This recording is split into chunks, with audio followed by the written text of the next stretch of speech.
Welcome, everybody, back into Nerd Sesh. As always, I'm Carson Bradburn, and alongside me is Logan Camden, and today we are joined by a very special guest, a good friend of ours here on the show. We've got Marz with us today, and he is going to be ranking with us the top 10 defensive peaks in NBA history. Really couldn't think of a better guest for this episode. I cannot wait until we get to the number one spot. I'm just going to fucking hand you the mic, and I'm going to let you cook at that point. Nothing else will need to be said. But Marz, how you doing today, my friend? I'm doing good, man. This was one of my two favorite episodes I wanted to be a part of. It was going to be this or the shooting. I'm glad I was able to be here for this. It was difficult. But anytime I get to push propaganda for a certain person, I'm going to be here for it. So I can't wait. Yeah, we're all going to be here for it as well. I can't wait. I will say this list is tough. All of these lists are tough. There's not a single one that isn't going to leave you with a little bit of pain in your heart. But as we talk about the list, we should first establish what is really going into our list here. So I want to start with the criteria that each of us is using for this list. Marz, how would you define that for your list? I think impact on defense is the first and foremost. How much better do you make your team's defense? That doesn't mean on-off stuff, because I think that's based on lineups and personnel. But how impactful can you be on defense regardless of personnel around you? That does mean I'm going to be favoring rim protectors. Yeah. My bad. That's one thing. Also, I think versatility is very important for me. Not just being able to guard 1 through 5. I think people misconstrue versatility for switchability. Just being able to be elite within multiple schemes, multiple matchups against a different variety of opponents and offensive play styles. Not having your impact dampened by certain schemes and whatnot. That's something I hold in high regard. If I think two guys are really similar peak for peak, the one with the versatility edge will often take the cake. Yeah. And then also it's like the playoffs hold a lot of weight, but I'm also someone who values the regular season. I think being able to provide a consistent floor through 82 games is something that I deem extremely valuable. So someone who's able to turn it up in the playoffs isn't necessarily getting a big boost for me, as opposed to someone who's more consistent throughout the regular season and the playoffs without taking maybe a big jump. Those are probably the main things I prioritize. Also relative to error. Your impact is always going to be relative to error. Not anything about this guy didn't have to guard X players, therefore he's not good. It's just how impactful were you within your time? If the rules benefited you, the rules benefited you. If they played against you, they played against you. How were you able to maximize your impact and skill set in the time and the rules that were in place in your era? Well said, Marz. I mean, I agree with a lot of what you just said. We are judging guys purely based on their defense alone. I don't care if Rudy Gobert has ice cubes for hands. That does not matter on this list. Like Marz said, I'm generally going to prioritize big men over wing defenders just in general. I think a big man can be more impactful in general. It doesn't mean that you couldn't have a guy on here. I just think by and large, they are more impactful. Versatility does matter. It's not the be-all, end-all to me. Like Marz also said, era is going to impact the effectiveness of a player and the ranking, as I think it should. And who's the most valuable individual defender? If I really struggled with somebody, I just asked my question, who would I most want to start a defense with? And yeah, we're judging these guys relative to their era. I don't care if Buddy played against plumbers or not. I'm not going to hold that against him.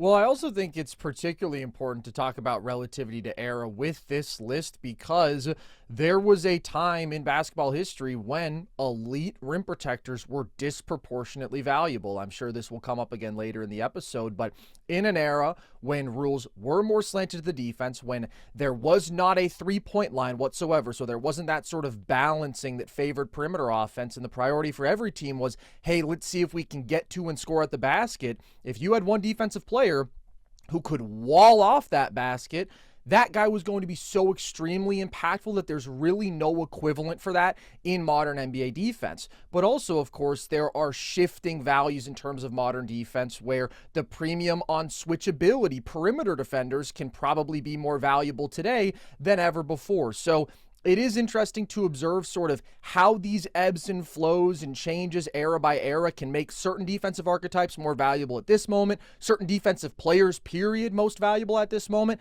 And I do think that's something that we're going to revisit throughout this episode. In terms of my criteria beyond that, it's pretty much a combination of impact and versatility.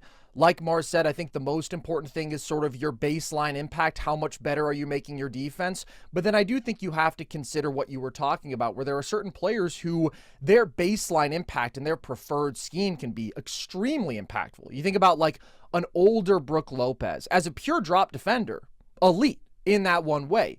You get him in a matchup where he's forced to guard in space, where he has to come out of that drop coverage, he can struggle mightily. So if you do have that one-dimensional aspect as a defender, I am going to hold that against you. I do think the all-time greats were able to play in multiple schemes and more so just across multiple different matchups and still be highly effective. That's pretty much my criteria. I would say we probably see that versatility across matchup and scheme tested a little bit more in the playoffs, just because you're going up against the best teams and teams that are really going to try to exploit any possible weakness that you may have. It's just kind of the truest test of a basketball player on either side of the ball. But broadly, I am still valuing the regular season a lot. And just in terms of how we're discussing peaks, on the previous list, I went with 3 to 5 year runs for everybody. On this list, I pretty much standardized 5-year runs just because I feel like, especially with some of these throwback guys, like individual year-to-year defense can be a little bit tougher to precisely measure. So I just wanted to go with like slightly larger samples. And I also wanted to credit guys who consistently maxed out their defensive value, because defense is different from offense in the sense that a great offensive player is essentially more or less always going to exert 100% effort on that side of the ball, right? They're going to try to max out their offensive value always. There's more of that flip switching element to defense for some guys.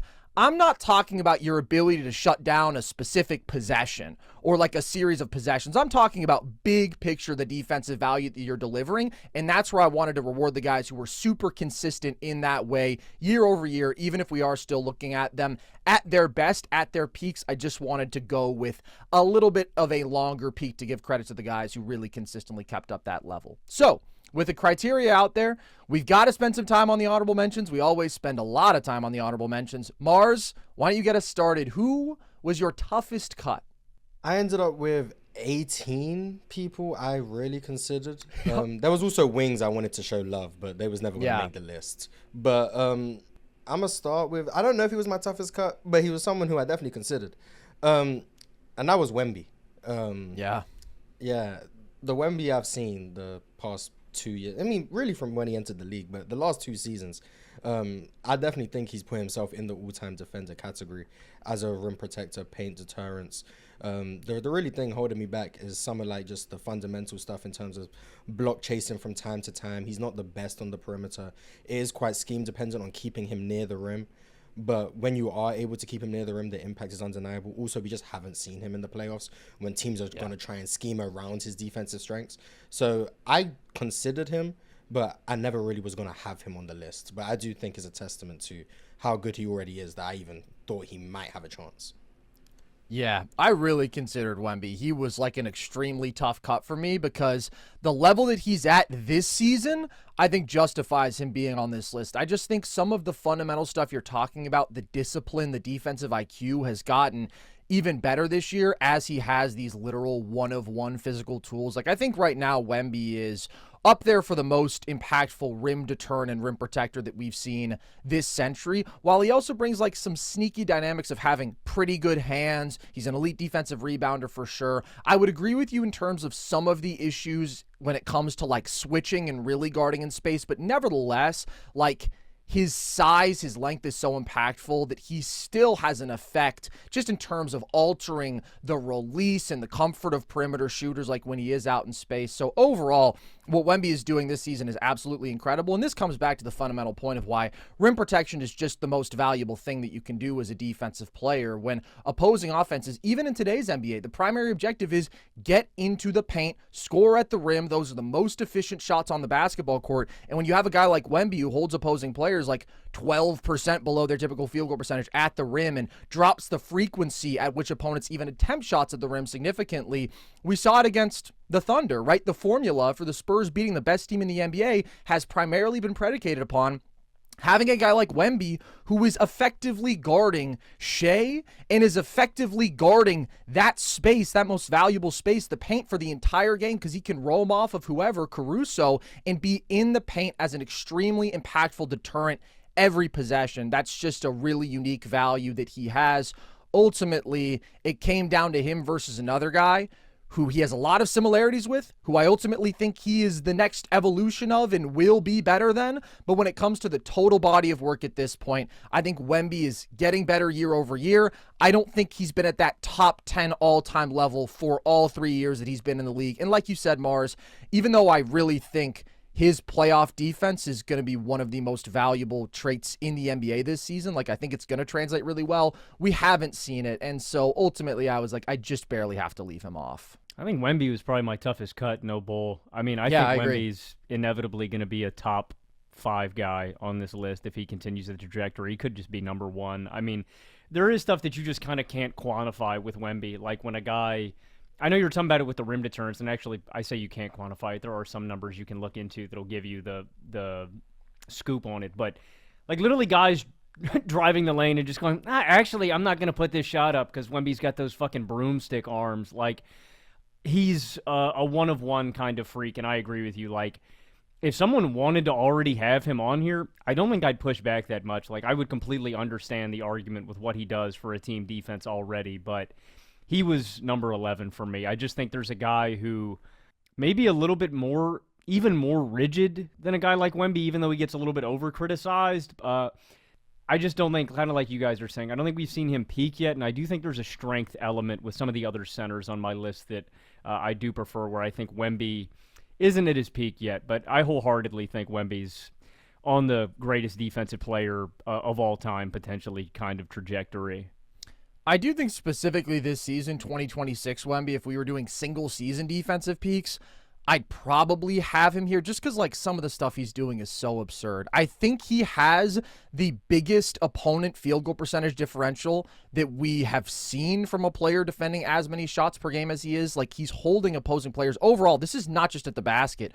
8% below their typical field goal percentage. Like, that's completely absurd. He's improving the Spurs defense by almost 10 points. They're like a negative 10 relative defense when he's on the court, which is GOAT level stuff. Like, I do think those little improvements he's made on the margins, even the strength Logan getting a little bit better this year, but then also, like you said, the 7'4", 8-foot wingspan of it all, it just makes him so uniquely impactful in all these different ways. When even if he's going up against an elite power post player, like, he is going to deter shots those guys are normally comfortable with. They can knock him back and he can still recover and block and alter shots that nobody else can. So shout out Wemby. I would agree he was probably my toughest cut. Marz, who is next on that list for you? Someone else who I did consider, and I think he gets swept under the rug because he's an offensive player, but young Kareem Abdul-Jabbar was someone who I considered, or Lou Alcindor, I guess, at the time. When he first entered the league, I'm pretty sure the Bucks had the best defense in the league from like year 2 onwards for like 3 or 4 years. And it was because Kareem was the best rim protector in the sport at that time. His size, fluidity, and agility was something that many people hadn't, like, it was obviously Bill and Wilt, and then he was like the next iteration of that in terms of rim protection. And this is when his motor was revving high on defense as well. Right. I had issues with like later Kareem with the motor and stuff, but this is when he was one of the best defensive rebounders in the sport, probably the best rim protector in the sport. And in an era, once again, no three-point line where shots at the rim were the most valuable, he was taking those away routinely. And this is an expansion Bucks team that he was able to lead to the best defense in the league year after year. And in the playoffs, that also translated. Obviously, they won a championship in 71, one of the best teams ever. But I think because of how good he was offensively, people don't really pay attention to how dominant Kareem was defensively, especially in the first like third of his career. So I considered him, but I probably would have had Wemby above him. But I did consider Kareem.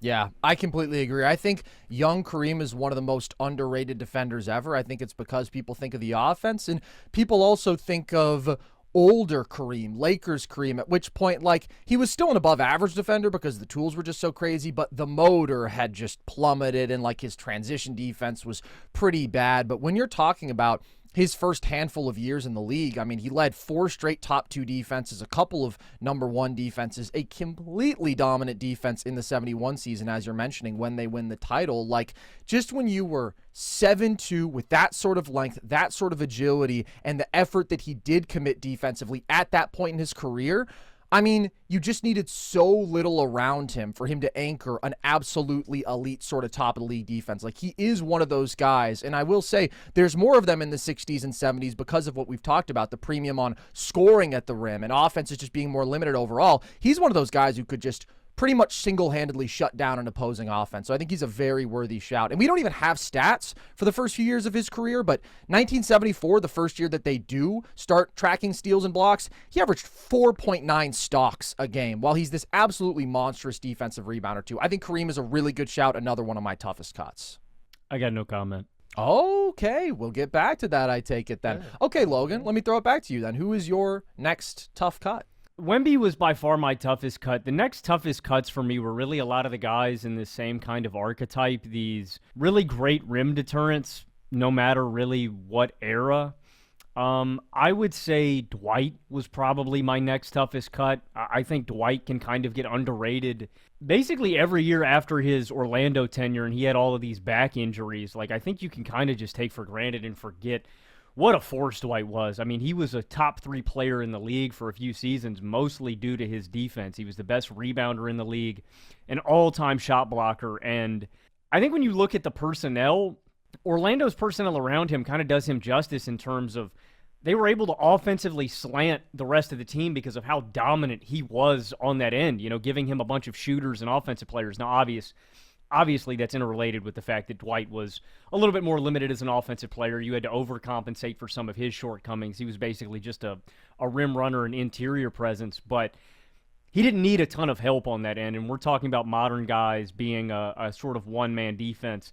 There's 3 other guys, I would say, in that archetype that, honestly, I mean, I could extend it out to 5 or 6 other guys in that exact same archetype where I just think there were some other guys on my list that were a little better in that archetype, but Dwight was awesome. He was one of my favorite players as a kid, and like I said, I think because of Dwight's injuries, I kind of think that people can forget what a force he was at his absolute apex in the late 2000s, early 2010s. Yeah, Dwight is definitely a good shout. He was the best defender on the planet, probably for like a little 3-year stretch there, 2009, 2011. He led 3 straight top 3 defenses, won 3 straight Defensive Player of the Year awards, and just a monster rim protector, rebounder. Like, really, the athleticism is what is just so crazy with him. The frame, like such a strong build, 7'5" wingspan, great timing as a shot blocker, really like explosive leaper.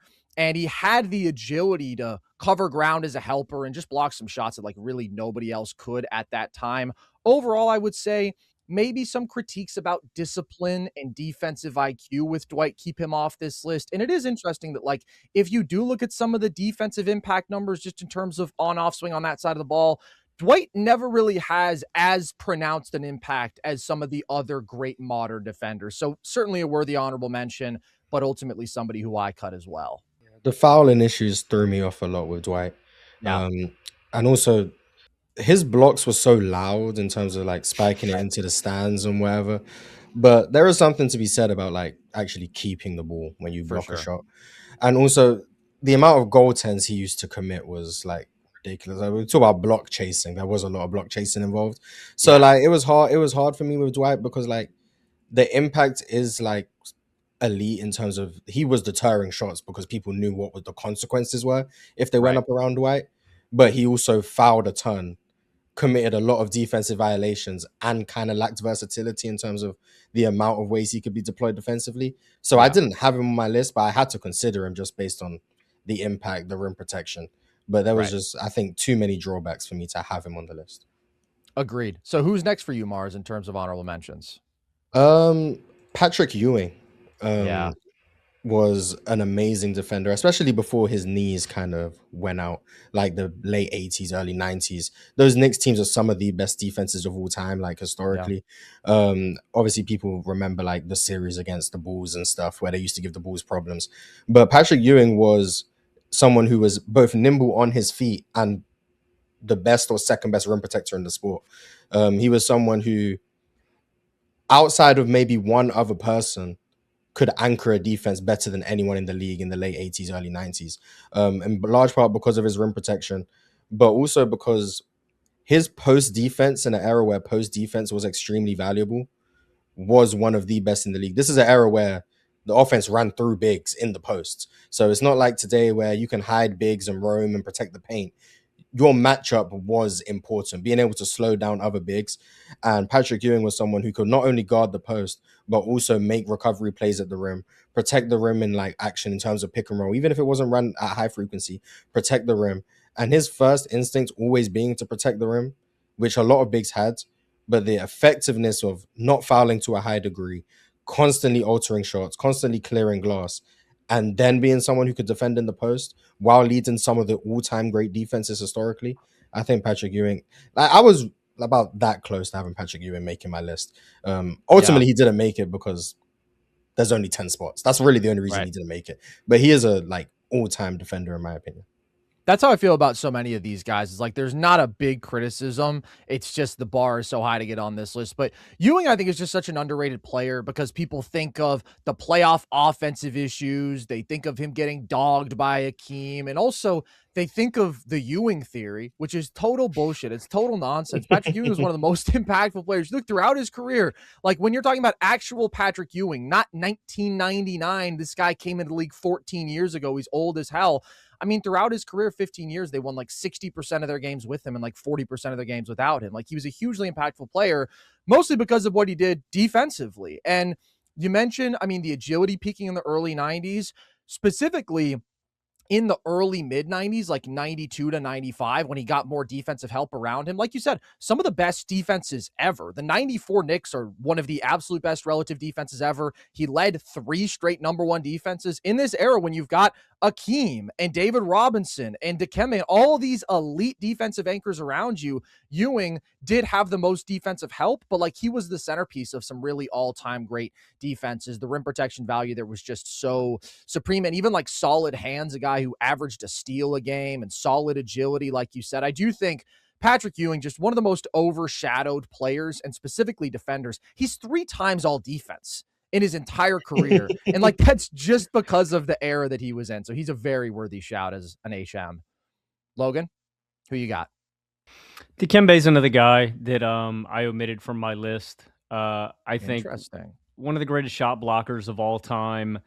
Some of the things that Marz was saying about Dwight, and he cleaned this up later. So if you went with a later peak, you can absolve him of some of these. Some of the fouling issues, I think, with Dikembe keep him off of my list. I hit Dikembe with a bit of a dirty tax. Not that I could hit that. That's part of defense. Don't be soft. That's part of defense. Make them feel you. I guess, man. Maybe I should. Draymond's probably the dirtiest guy that's going to be on this list, but I didn't hit him with it because I don't know. Dikembe's in that mold where I think I really only have a few of these kind of more rigid bigs on my list, unless they played way back. And he's just one of my toughest cuts. I mean, I think one of the greatest shot blockers ever, one of the best rim deterrents of all time, an incredible athlete, especially young Dikembe when he came into the league with his frame and his strength. But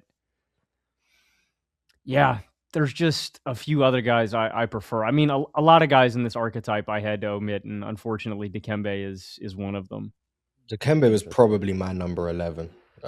He was probably, like, if you forced me to say who do I really think was the closest to making the list, it was Dikembe.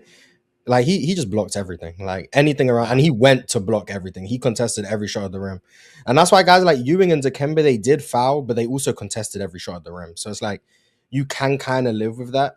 The only reason I kind of held Dikembe off was because I viewed him in the same mold as my number 10. I just think my number 10 was better. Which might be a hot take, I don't know, but I just think my number 10 was better. But Dikembe, there's no really knock to him. I think defensively, also he's just an iconic defender too. That does help. So yeah, best defensive celly ever, bar none. If we were rating defensive, easily, easily, the finger wag, nobody else has ever come up with some shit like that. So props to Dikembe for that. He is on my list, so I will save my thoughts on him. I want to shout out, this guy was such a tough cut. It does just come down to the criteria being impact above all else and just differences and positional value here. Scottie Pippen, I think is probably the best pure wing defender ever. I mean, just the physical measurables, 6'8" with a 7'3" wingspan, the athleticism at his peak in the early 90s. And he was somebody who wasn't just like a great matchup wing defender. He was also an impactful team defender. I mean, he was an elite vertical athlete, so there was secondary rim protection value there. There was strong rebounding value. He's up around a block a game a number of these seasons. And then he's also, as an off-ball defender, very disruptive with his ability to get into passing lanes, and just like that length and athleticism with him, it was really pretty suffocating. And then you do have the matchup versatility where he could check bigger guards. He could check some bigger post players. Like, it wasn't GOAT level matchup versatility. And again, that is a skill set that has become more valuable in recent years. So I don't want to act like switching has always been as prevalent as it is today, because it just didn't matter as much back in the day. But I do think like there's a contemporary of his even who is more outstanding in his matchup versatility. So I do give the nod to that guy over Scotty. But I mean, he was just such a complete defender. And again, a guy who was just at the center of some really, really great defenses, those 90s Bulls, of course. So shout out to Scotty. Unfortunately, I am just very much valuing the rim protectors because it's the most valuable thing you can do defensively. And Scotty, as good as he was, doesn't quite offset that. I wish there was play-by-play data for guys like Scottie Pippen, because the amount of charges he used to take. He went to the school of Ersan Ilyasova and Kyle Lowry. Yeah. Unfortunately, there's no numbers. Data would be great for Scotty. There's no numbers to back it up. It's just you gotta watch the games. But I'm pretty sure whatever game of the Bulls you turn on, 2 charges, I'm willing to bet. You'll see 2 charges at least. Just an amazing defender. Probably the best wing defender. I probably do agree with that. Him, Kawhi. Yeah. But yeah, definitely up there. I understand someone having him top 10. I think he's a better team defender than Kawhi. That would be the nod that I would give him. In terms of just one-on-one perimeter defense, it might slightly be Kawhi, but then I do think there's a different level of rim protection, secondary rim protection with Scotty, and the ability to just sort of wreak havoc off ball, where Kawhi, very good, never like really elite in that aspect of defense, but he could also just take the ball from people on ball and like defend the wing at an absolutely absurd level. So Kawhi is another HM for me. Those were the 2 toughest like wing cuts for me. Logan, who's next on your list? No love for Bobby Jones. Bobby Jones, I consider a bit of a different archetype, but he's absolutely on my list.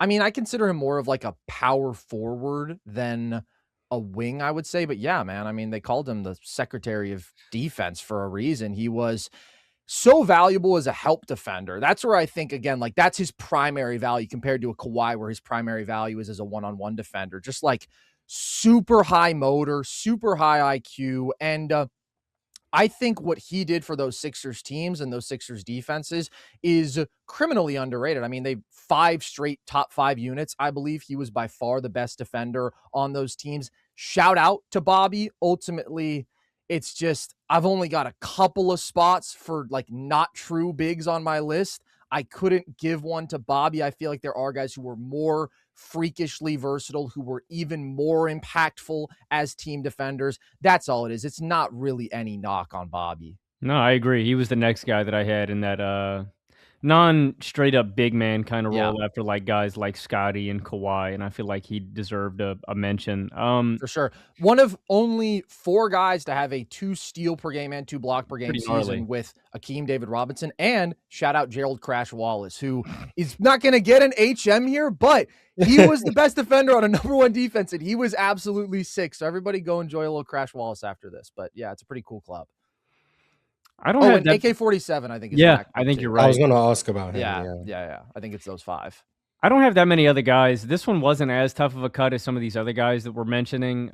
Wilt Chamberlain would have been a tough cut for me just because of the value that he brought too. But kind of what you were saying about Scotty too, Carson, is, there's a guy that just laps his ass in his own era. So it's like, I didn't really consider Wilt as much. And I feel like there's some effort areas, stuff like that, Wilt not completely getting and understanding his value. But I mean, in that era, like completely dominant with his skill set, with his size, with his athleticism. Like, I think because of how dominant Wilt was as an individual scorer, he can get overlooked sometimes in some of these conversations with what he was actually capable of, especially at his athletic peak. But he wasn't nearly as tough a cut as some of these other guys that we're mentioning. I think he's a worthy mention, though. Like when Wilt fully locked in, the physical tools were one of one. We talk about Wemby being like the biggest physical outlier ever, just in terms of 7'4", 8-foot wingspan with like his fluidity and all of that.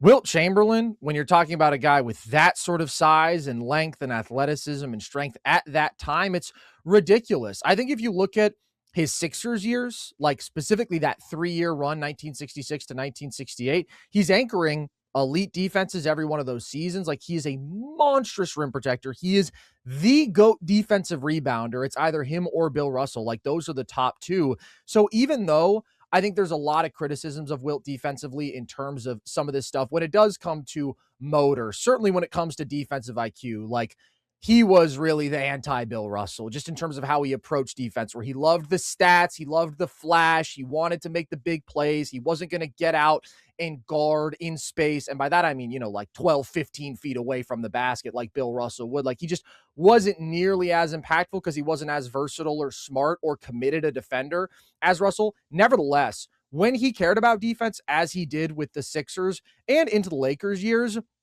he was just like an all-time great rim deterrent with absolutely ridiculous rebounding. And you have to give him props. Only one team ever posted a number one defense that was not the Boston Celtics during Bill Russell's career, and that was the Sixers in 1968, anchored by Wilt Chamberlain. So he's definitely a worthy honorable mention. It just wasn't quite consistent enough. And again, when I was valuing like 5-year runs, I just didn't feel like there was a 5-year run from Wilt that was quite at the level of the guys who I had on my list. But it's definitely worth mentioning because we were talking about this with just leaving him off of our offensive players list, Logan. Like Wilt is every bit as impactful defensively at his peak as he is offensively, partly just because that was the era. If you were an elite rim protector, you were going to have a massive impact on the game, and Wilt was definitely that at his best. What's a weird player? He's just a weird player. He is. If you make Super Wilt peak defense, peak Oh offense, my God.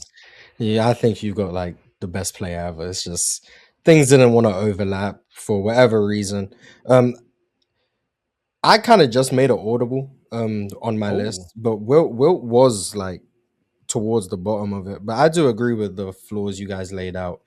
So I ended up just taking him out to fit the status quo. But I do think Wilt was a very valid name to have. Having a number one defense in that era when we know who was running around, I do think that's a big deal. But yeah, I do think the discipline stuff, and then blocks weren't tracked, but I will say you can definitely see him going for stuff that he probably shouldn't be going for just because goaltends. The goaltend goat. Yeah, like, no doubt. Like I spoke about Dwight goaltends, Wilt Chamberlain. Yeah.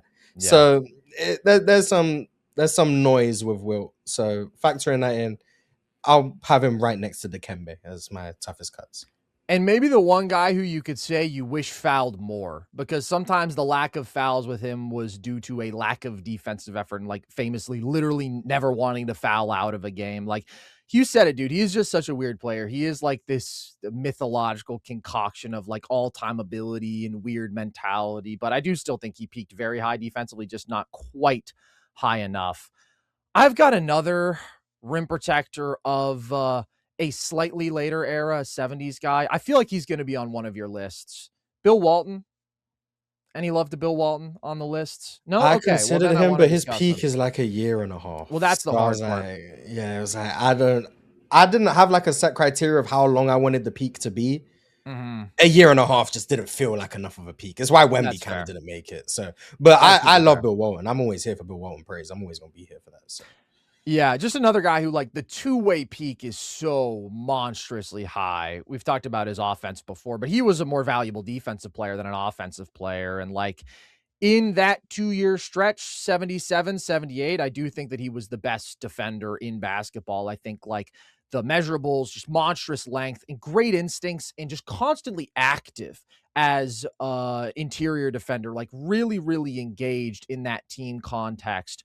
So I think you got to acknowledge that, like, we talk about his offense, we talk about his passing. It really was that defense that was the backbone of him being league MVP, him fueling the best team in basketball back-to-back years. Like, I mean, getting off to a 50-10 start in 1978. And then even in 1977, like the record wasn't crazy, but they were number one in net rating. And the on-off stuff we don't have with Bill Walton, but we do have the games that he played versus the games that he missed. And there's like not a bigger difference in a 2-year span than there is with Bill Walton. It's absolutely ridiculous. I forget the numbers exactly, but they're winning like 80% of the games that he plays and like 40% of the games that he doesn't. And a lot of that impact was defensive. So I wanted to at least mention him here. Logan, do you have anybody else, or are you pretty much out of the HMs? I mean, I have 2 more guys, but I've been kind of hesitant to even mention them because I do wonder if they're going to be on your guys' list.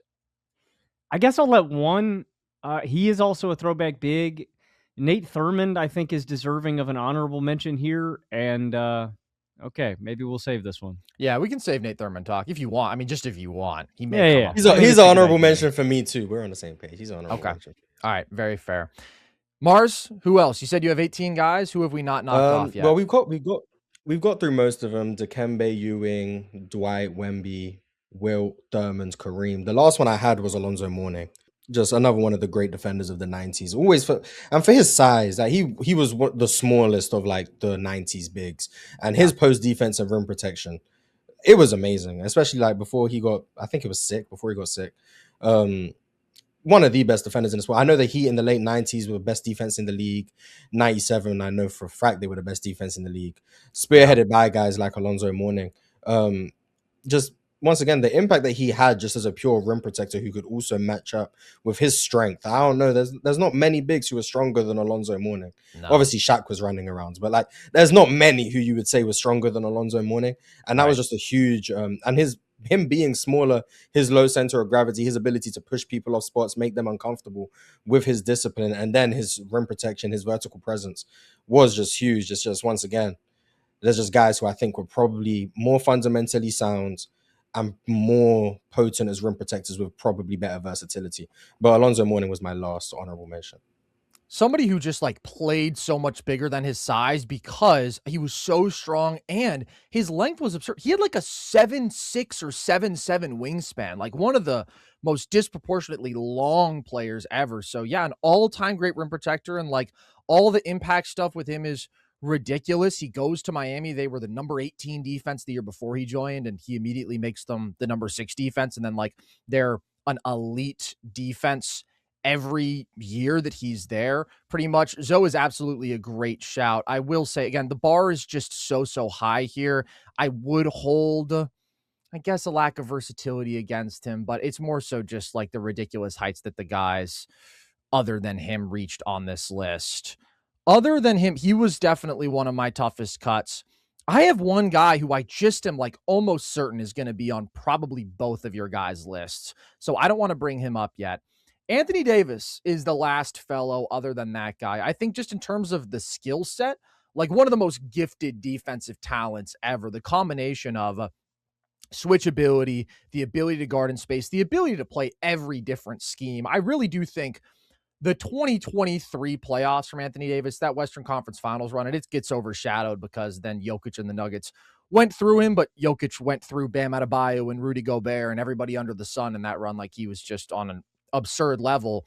The ability for AD to play such different coverages, like to completely obliterate the Grizzlies just with his sheer rim protection, and then go and totally give major problems to the Warriors offenses by playing much more up at the level and like taking away pocket passes while also taking away the ability of Steph to get into like comfortable pull-up jumpers. Just the range that he has defensively, the range, the hands. I mean, one of the great modern bigs in terms of generating steals. AD is just an absolute freak.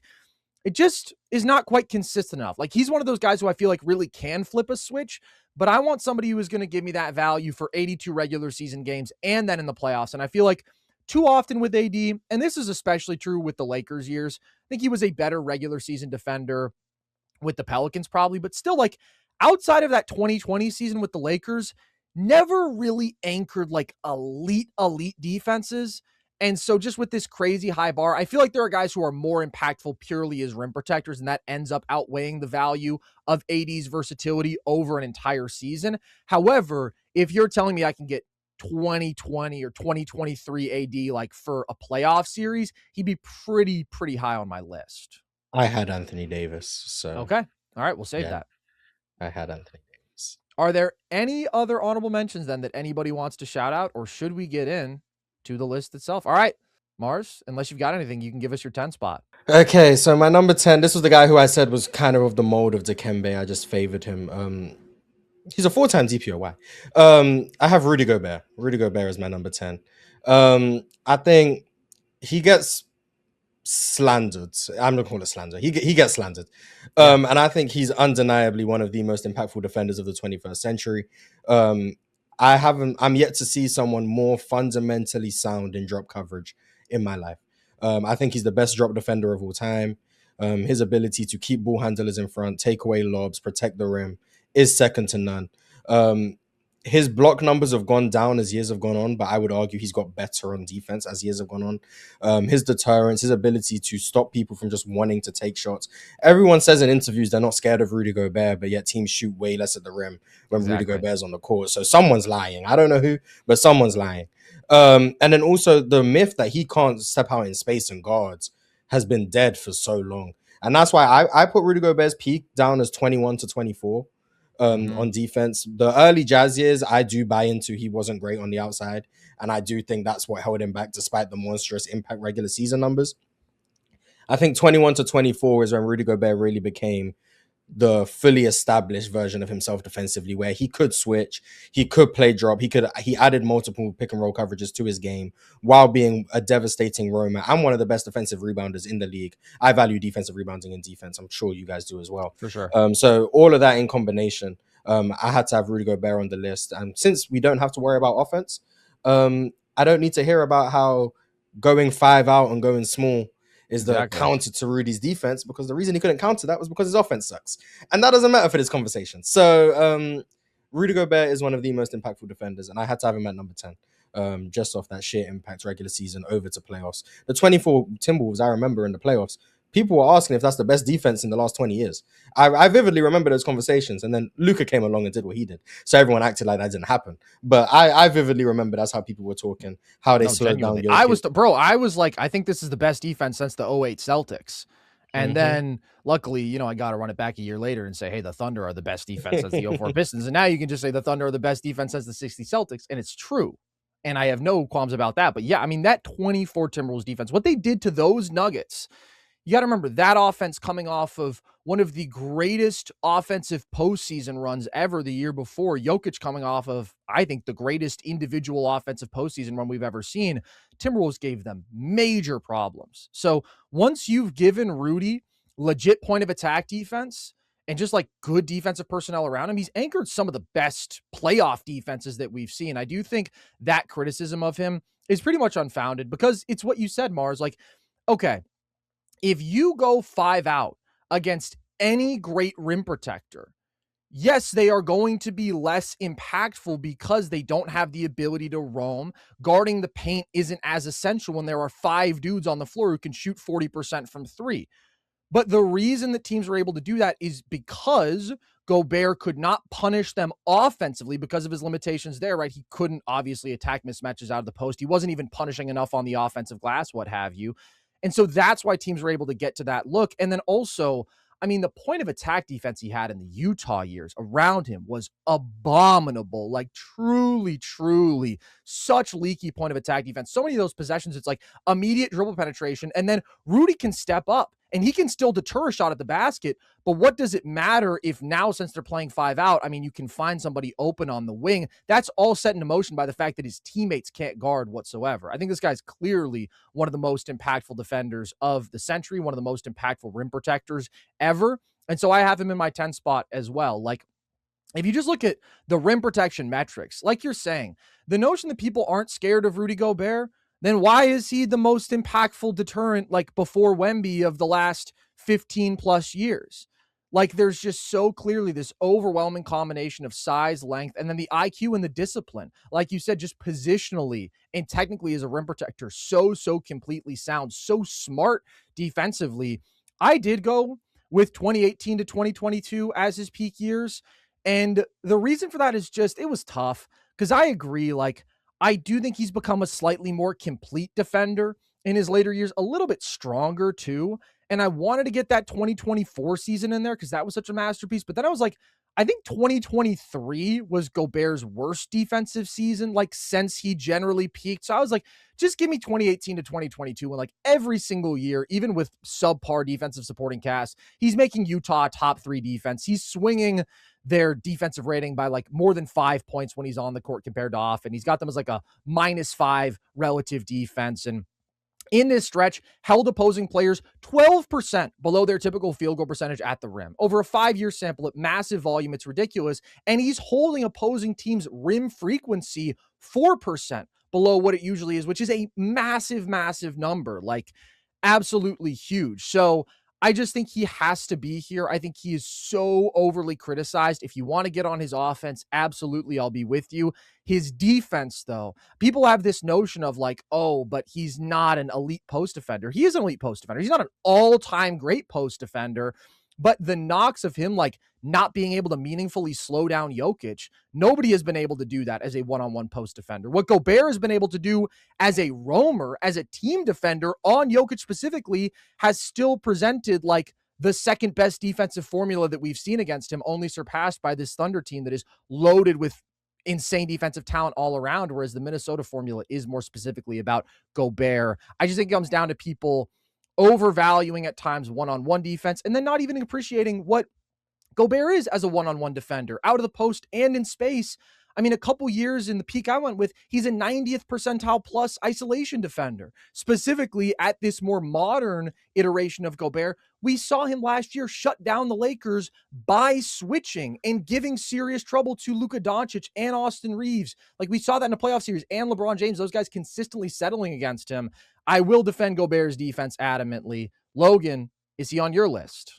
Yeah, I have him in the 10 spot too. Oh, look at that. Wow. The only reason Gobert isn't higher is just because of his rigidity, but I do think that tends to get overplayed. And I think a big reason too is because of his uncoordination on offense. I think people mentally fill in the blanks. Like, don't get me wrong, he moves like a moose on skates when he's on offense. Like, the guy is as uncoordinated as they come. But like I said, I think people mentally fill in the blanks and go, oh, because of his shortcomings on that end of the floor, he can't defend in space. It's actually one of Gobert's best traits, I think, defending the pick and roll as a drop defender and his ability to literally just eat space on the floor because he's so fucking massive. Like, also, what I don't think gets appreciated enough, what I was talking about with Dwight when we were talking about our honorable mentions, when you have a player that is so transcendent individually, defensively as Rudy, you have the luxury in a team building sense to slant your personnel offensively on the other end. All of those Jazz defenses were elite with Gobert on the floor, and they dropped like a stone, much like the Minnesota Timberwolves are doing this year with Gobert off the floor. And he's making them great defenses with subpar defensive personnel when he's on the floor. Like, that I think gets overlooked completely with Gobert is the fact that he was a one-man defense for so long. I didn't go with as long peaks as you guys. I kept it mostly 3 to 5 at the most. But over that time period, Gobert improved the Jazz defense. I went with 2020 to 2022. He improved them by over 8 points with him on versus off the floor. I think Gobert, like another guy that we're probably going to talk about later on this list, is one of the most underappreciated and overhated players in basketball history. And I'm glad we're in agreement here. I will not tolerate any Rudy Gobert defensive slander. Even 2017, dude, like, which is before like what we're considering his peak, they were top 3 defense with him. They ranked as what would be the worst defense in the NBA without him. Like, there's just so much evidence of this guy being one of the most impactful defenders ever. And again, you look at the recent playoff resume. I mentioned the Lakers series. He did the same thing against the Suns, right? The Suns were supposed to be the worst matchup for him because they had so many dudes who could cook in space. He switched. He guarded in space repeatedly in that series, and he shut down a very good offense. He was the most impactful defender in that series, although Jaden McDaniels and Nickeil Alexander-Walker are also incredible, like the ball pressure they had in that series. But Gobert's defense is just phenomenal. I really do believe that he is a deserving 4-time defensive player of the year. I understand that he has negative aura, but I know that there are people who will push back and they'll say that he wasn't tough, he wasn't intimidating, whatever. Like, I just don't think the results support that. You don't have to like flex and whatever, be like a scary seeming guy to be an insane rim deterrent. Rudy Gobert has repeatedly proven that. And whether you like it or not, that's just the way that it is. So that's pretty funny. We all have him at 10. Is there anything else you want to say about Rudy, Marz, or do you want to get into your 9 spot? I just want to say he's a victim of narrative. That's really all it is. Like you'll Yeah. see Rudy Gobert get 8 straight stops in isolation, get scored on once, and then he'll be like, "This is why he can't be a defensive player of the year. They're Right. attacking him and they're scoring every time." It's like, I just watched him miss 8 straight, but I guess the one time he got scored on, he just can't guard. So It was like, I remember a what it clip is. last year from the Lakers series when like Luka had to pick up his dribble and like he pivoted like 3 times and ended up hitting like a super tough fall away over Gobert. And somebody tweeted out like, "Oh man, Gobert just doesn't have a chance." It's like Luka shot like 40% when guarded by Gobert in that series. The Lakers' big 3 shot like 38% or something. Like, everybody's going to get a tough bucket scored on them when they're asked to guard one-on-one eventually. But with Rudy, for some reason, it's like the end of the world every time it happens. Well, Gobert did shut down the world one time. I think that matters in these That's conversations. true. That's a great point, Logan. I think Gobert is a victim of attention spans in the modern era too, man. Like stuff like that. Like he really does, more so than anybody else, just gets fucking clipped on Twitter and then shit on for weeks. It's sad. I hope that the I hope that basketball history remembers Rudy accurately. Yeah. Even his like defensive game though is decidedly unsexy. That's the thing, because like defensive players are always going to get underrated because it's not as fun. It doesn't pop out on screen as much, whatever. But like even compared to a Dwight or a Ben Wallace, right? There are guys who just like have more of that defensive wow factor. Whereas with Rudy, it is that impact every single possession that isn't really going to be loud or exciting, but like just makes a profound impact on the basketball game. So shout out to Gobert unanimously in our 10 spots. Into my 9 spot. This is where I had Anthony Davis. Anthony Okay. Davis is just 1 spot above Rudy Gobert. Quite frankly, it was just due to the added versatility. I do think he can do more things. You kind of spoke about the things he's capable of doing in a playoff setting. I do agree that Pelicans AD was his best regular season self. If I was forced to pick a peak, I would say 18 through 20. But even then, 19 was a bit of a weird year for him. So, like, it's hard to find, like, even your point with Rudy about 23 being a down year. I remember I thought that was Rudy Gobert. He was washed. I thought it was over for him. And then he came back in 24. So, like, trying to find a peak where they're elite throughout for, like, the guys towards the bottom of the list, it was tough. Because I also wanted to get 23 AD in there because of what he did in the playoffs. Right. But 21 and 22 were just so bad. So, it's like, I don't know what to do with Anthony Davis. So, I'm just kind of looking at Anthony Davis, the player I saw in those years, an amalgamation. That player, the versatility on defense, some of the best hands you've ever seen, elite rim protector, particularly as a 4, especially in New Orleans as a 4. His rim protection was great. The versatility in the playoffs, the multitude of coverages he can play, the switch ability that he displayed. It was just whatever scheme you needed, Anthony Davis could be the centerpiece of that. But you didn't have to scheme around what he couldn't do. Is he can do everything. Let's build a defense around what will slow down this offense the most. And Anthony Davis will be elite at that.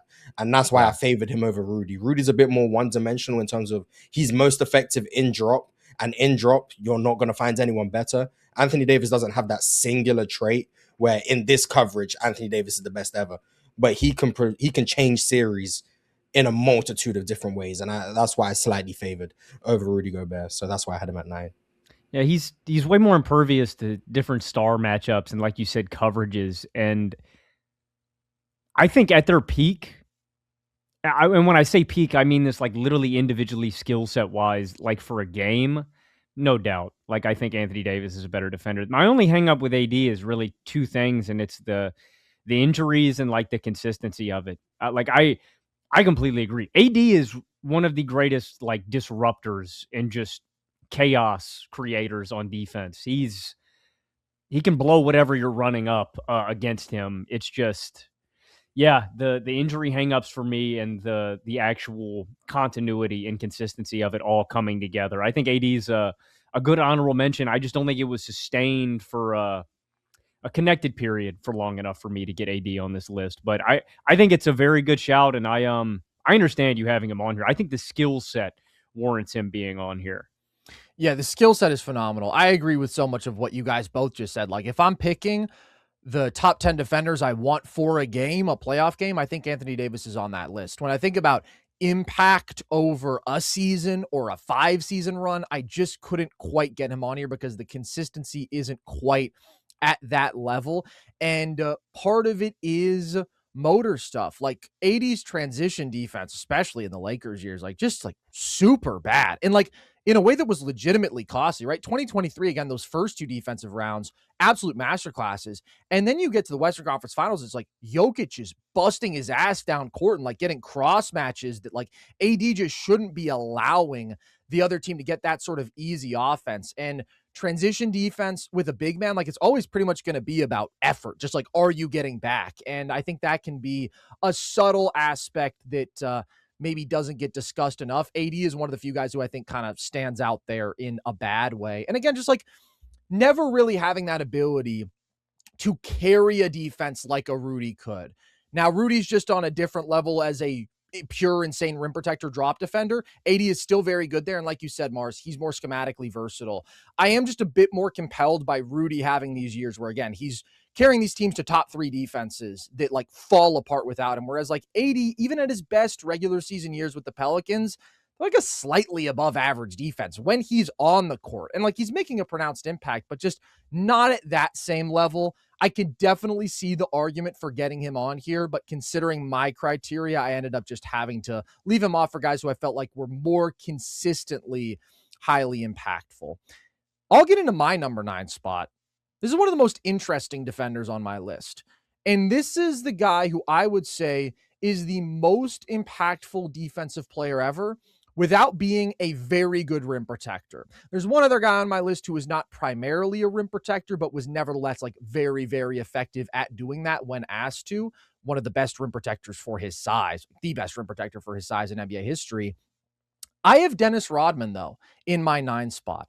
I think when you talk about the ultimate defensive Swiss Army knife, he's at the absolute top of my list. There's only one, maybe 2 guys who I would choose over him in terms of that archetype, but like he is genuinely one of one in terms of his defensive versatility. As an on-ball defender, I would probably argue the most versatile we've ever seen. Like this guy had such quickness. I mean, his screen navigation, just the ability to like teleport around screens, the ability to apply ball pressure, and the ability to therefore check guards at a high level and then also switch on to legitimate centers. Like this is a guy who you could very reasonably argue was the best Magic Johnson defender. If you look at what he did in the 1988 finals and like how he changed some of the dynamics there, even though they didn't win that series. And then a guy who was also like legitimately deployed on Shaq and was extremely effective in that matchup. It's just insane. When you talk about truly guarding 1 through 5, albeit at a different time, Dennis Rodman was one of the absolute best bets to do that. And when we do isolate defense as a trait, this is where I don't know if anybody has ever given more to the defensive end than Dennis Rodman did. Like he was just an absolute psychopath. So he could throw stars off their game in a way that was really unique. And then even though he's going to have like by far the least flashy steal and block numbers, like he's routinely below both a steal and a block a game, he was still a highly disruptive off-ball defender just in terms of rotations, like his constant activity there. And just the motor. The motor is such an insane thing. Like his job was to fly around defensively, cause havoc, take on huge matchups, put his body on the line. You talk about loose balls charges, like Dennis Rodman is literally GOAT level in that category. Take on star matchups, swallow up every single rebound as the greatest inch-for-inch rebounder in NBA history. I think if you're starting a defense from scratch, Rodman has to be way up there just because of how many ways you can build around him. You can say, all right, but he's not bringing me that baseline defensive anchor stuff. I think what he does is more valuable than a lot of even the greats in that mold. I did look at this 5-year run, 1989 to 1993, when he was with the Pistons. And in games that he played, because again, we don't have on-off data, but we have the games that he played compared to the games that he didn't. They were a -3 relative defense, so very good in the games that he played. In the 20 games he missed, and keep in mind, that is just 20 games. It's not a big sample size, but their defense fell off by 10 points. And I do think that is a testament to just how massively impactful he was. Clearly, far and away, the most important defender on some really, really great defenses. So I have Dennis Rodman here. What do you guys have to say about that? I also have Dennis Rodman in my 9 spot. Whoa. Look at that. I Yeah. have him at 8, so Damn. All right. We're fucking Yeah. pretty much in sync here. Yeah. Yeah. I went with 90 to 92 Rodman. And what's fascinating to me, one, it is the versatility with Rodman and how I really like how you put it. Gave his body to that end more than anybody. Like, he was just committed. Rodman's like the craziest basketball player of all time. I say like, no, Rodman is the craziest basketball player of all time. It's not particularly close. Like, he's a wild man. And we're talking about the negative aura that Gobert has. I actually do think there's probably an unquantifiable, insane quotient that you could add in with Rodman, where I legitimately do think people were intimidated by him. I went back and I rewatched a video by friend of the show, basketball analysis expert, Hoop Venue. He did one on Rodman 2 years ago that's really excellent. He dove into a bunch of the numbers that you're talking about with Magic Johnson, Carson. And what I really think is so interesting about Rodman, one is the versatility, but it's the fact that you could probably go with 2 to 3 different peaks defensively for Rodman, where the Pistons version of Rodman is much more equipped to guard perimeter players and disrupt the best perimeter guys. But then later Rodman with Chicago is stout and sturdy and strong, and he's way more responsible for matching up against the best post players of that era. And so that was probably the hardest part about ranking Rodman, is picking a peak and then going, how high should I have him here? Because and he is also the greatest pound for pound rebounder of all time. Him and Barkley, pound for pound, it's Rodman. Inch for inch, it might be. It might be Barkley, but Rodman's fascinating. I would hear an argument, honestly, for Rodman being in somebody's top 5 as well. Like, I think everything he does on that end, his versatility, his nonstop motor, I would hear an argument for him being higher. The only hang up for me was I just do think there are guys that, starting from scratch, I would rather have. But I think Rodman has to be in anybody's top 10. The guy is one of one on that end, truly. I agree with pretty much everything that was said. The toughest thing I agree with Rodman was just when was his peak, and then also trying not to conflate years outside of his peak and implement it into his peak. I went with 90 to 93, which was before he was this elite post defender. So I didn't want to give him the bonus points of the elite post defender when I don't think he had got to that point yet. But definitely one of the few who I would say could guard 1 through 5. And I think that's tremendous value. Being able to pick guys up full court at his size. And then also, like, there's just the extra point of, like, just being annoying. Like, when you're just able to irritate stars and get them off their game and make them do things uncharacteristically because you're just in their ear. Like, that stuff adds up and that stuff matters. My biggest drawback with Rodman is, like, it's like, well, not well documented. I think it's well documented.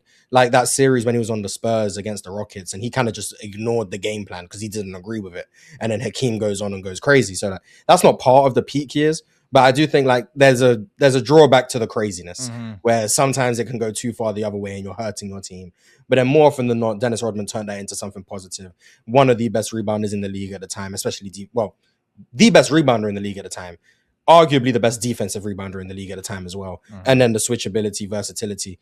It's just unfortunate. Like the numbers aren't going to bear it out because of like he's a point of attack guy. He's an on-ball defender. And those guys tend to get minimized in terms of defensive impact. But I think anyone who watched like those Pistons teams, you could see his impact on the defensive side of the ball was second to none. He was the best defender on those teams.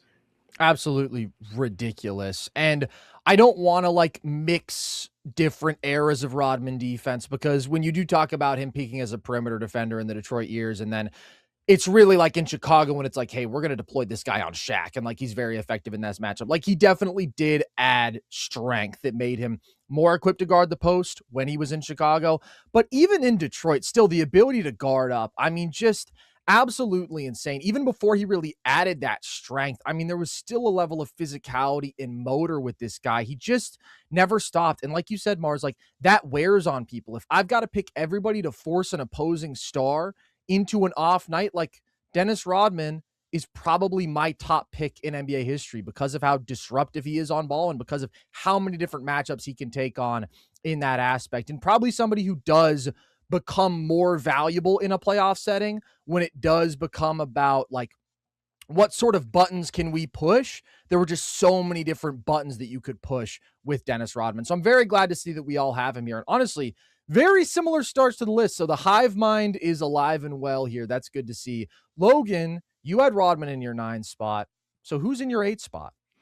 So this is where I ended up with a guy that you were alluding to just now. I have Draymond Green here in my 8 spot. And Dre, kind of like Rodman, I would hear an argument for higher up.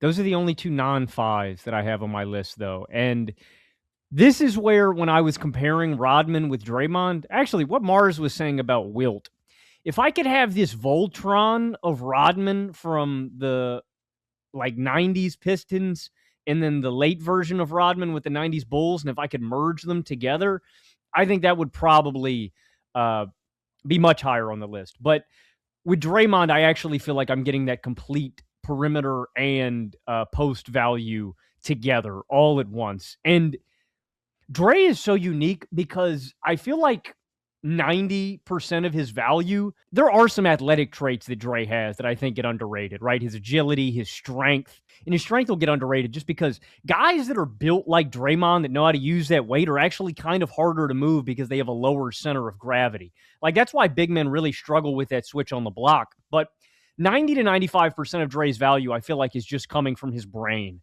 his brilliant positioning, his schematics, knowing where to be, knowing when to contest shots, when to move on the court. And you can't quantify that. Some of the numbers that are fascinating from this Dre peak, I went with 2015 to 2018 Draymond. You could go with a later version of Draymond because, again, I feel like his brain is the most valuable tool in his arsenal. That doesn't go anywhere. It's like an older quarterback still being able to kill you from the pocket and with coverages because he's seen all of them before. And so Dre is still a super impactful and valuable defender over the past 5 seasons as well. So I think Dre is another guy that you could pick different peaks for. I went with 2015 to 2018.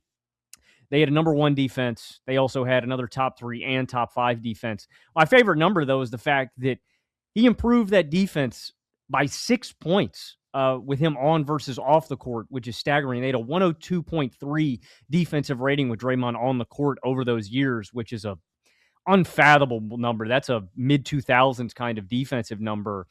And in a unique way from the forward spot, he is bringing you that elite rim protection and post defense while also bringing extremely high-level perimeter defense and really high rebounding level. Like I said with Rodman, if somebody wanted to put him in the top 5, I wouldn't have much pushback. I think Dre is one of, if not the smartest basketball players in NBA history. And that is where I think he's bringing the most value to your defense, is just his brilliance. Yeah. I had Draymond at 6. Same here. I agree with the IQ stuff. The only flaw I can find within Draymond's defensive game is that he's 6'5". That's the only thing I can think of that is why he's not higher on my list. Yeah. He is another one who I think could legitimately guard 1 through 5. I remember playoff series, he's guarding Damian Lillard. Like, he's legitimately guarding Damian Lillard. And then the multitude of 5s he's been able to guard. You go back to 22, he's guarding Jokic. Like, I went with 2015 to 2017. And the thing with guys like Draymond, he's kind of like Rudy in the sense of it's not going to be a bunch of flashy plays on defense, because so much of what he does is just he blows plays up before they even manifest, because he's so far ahead of what a team's doing. He knows where to rotate, and it's not rotating and being on time. He's rotating so early that you can't even get into your actions because he's already in the place where you're trying to get to. And then his ability to guard so much of the court, despite his frame, is what made him so special. Being able to guard 2, being able to deter guys in pick and roll from taking shots at the rim, but then also taking away the lob. The amount of floaters he forced in an era where floaters weren't as valuable as they are now. Now everyone, we got Ty Jerome's and Trae Young's running around, and they can make every floater. But back in the mid-2010s, floaters were difficult shots. So when you were able to force guys into, instead of layups, they're taking floaters over a contest, and then you're able to still get back in position and box out. And even if he doesn't get the rebound, boxing out, forcing bigs off the glass, allowing someone else to come get the rebounds and go, because of his ability to defend 2 and pick and roll. And then, like, as opposed to Anthony Davis, one of the best transition defenders in the sport as well. His motor was always revving high. The play that always comes to mind, I think it was in 2019 against Portland, where he's defending a 2-on-1 in transition and he just meets someone at the rim. And he's there celebrating for like 20 seconds. They go on offense. He's still celebrating. But like those type of plays he's able to make. And at his size, I don't think I can think of a better rim protector than him. Someone who was able to play 5 in stints, protect the rim the way he did. But then also as a typical four, I think that's where he was always maximized.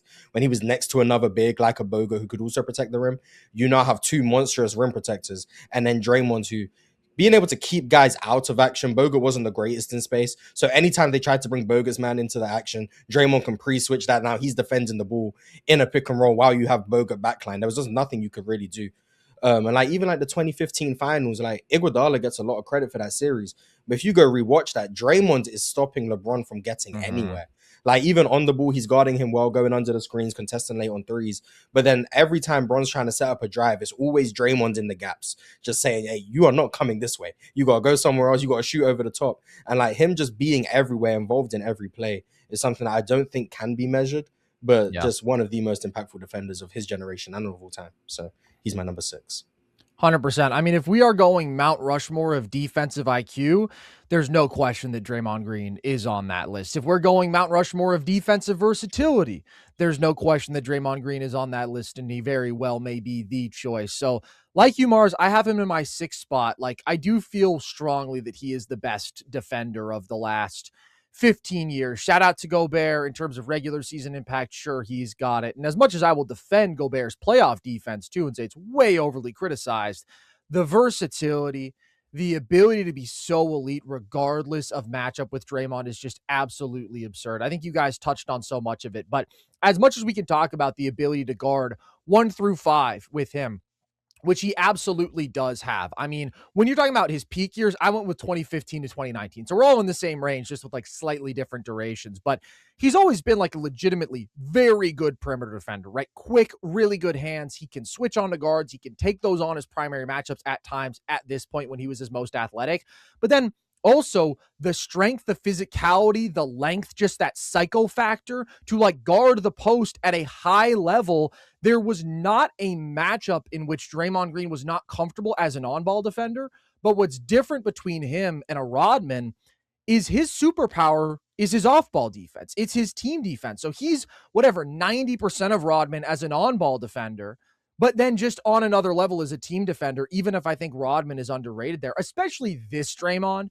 I mean, like you said, Logan, I think 2022, 2023, he's still the best defender in the world. I argued him for Defensive Player of the Year last season. That's how great Draymond still is defensively. But at this point, the athleticism, like honestly, just watching 2016 Draymond, it's a spiritual experience. Like that is a ridiculous basketball player on both ends, but the rim protection value we're getting, the ability to force turnovers. This is a guy you get in the playoffs and he's giving you like 3.5 stocks a game, while also really good defensive rebounder in the playoffs specifically, like just consistently ate up boards in that sort of environment. We've never seen a 6'5" defender like him. And part of that is we've very rarely seen 6'5" defenders who have 7'1" wingspans. So that ability to cover so much space and then also have the length to be a deterrent and an impactful rim defender and affect shots out on the perimeter with this brain that he has. It's just like, if I were to describe one NBA player ever as a free safety, Draymond would be the guy. Sorry, Marz, that's a football comparison. Pretend I didn't say it. But like that ability to be so impactful as a backline defender, but also to cover so much ground. He's just an absolute freak. There's so many actions I can think of him blowing up, so many ridiculous rotations where he gets into the corner to block a shot, so many plays where like he plugs multiple holes on the same possession. And communication is a really important part of defense. That's where Draymond is one of the best ever. When you always know what's going on and what's going to happen, you're not just able to put yourself in better positions. You can put everybody around you in better defensive positions. You make your entire defense better.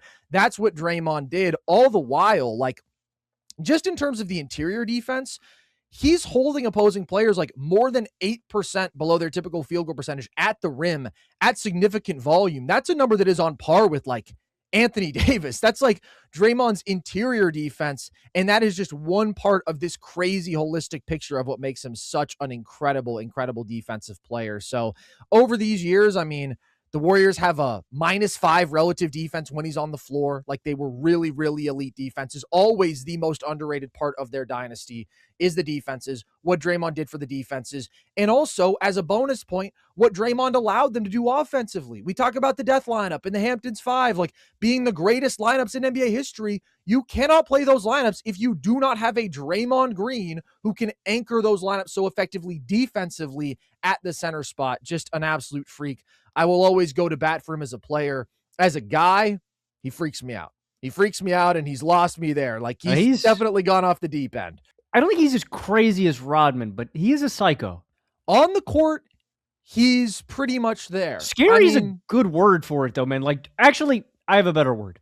Unhinged. I just never really know what's going on up there in Dre's head and what move is next for him. The thing is, when he peaked defensively, it wasn't like that. Like, obviously, there was always a nastiness to his game, but, like, he's kind of lost his mind in the last 3 years and has gotten to a place where, like, he might just put Rudy Gobert in a chokehold or start some shit with Yusuf Nurkic, and it's like, he didn't used to do that this much. But nevertheless, one of the best defensive players ever. There's no doubt about that. So, Marz, let's get into your 7 spot. Who do you have there?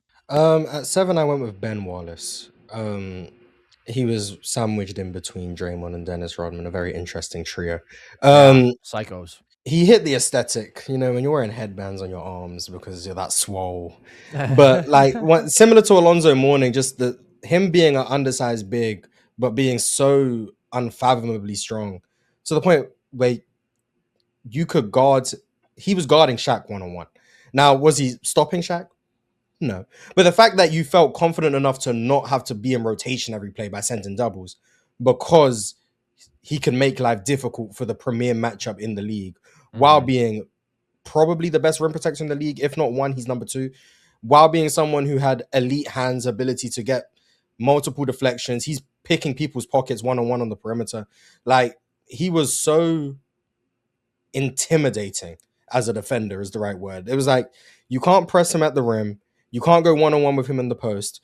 On the outside, he moved his feet well enough and was so strong that he could wall off ball handlers. Like, unless you literally turned him around, he could wall you off and it was over for you. And then you'll pick up your dribble, go somewhere else. And then he could just make recoveries at the rim because of his speeds and agility that not many bigs could because of his size and his athleticism. And similar to like the other bad offensive players, to a lesser extent, but I do think his defense does kind of get underrated because of how bad he was offensively. But like undeniably, like the Pistons are seen as one of the best defenses of all time, and they had good defensive personnel. Rashid was a good defender. Chauncey was good for his position. Tayshaun Prince, it goes without saying.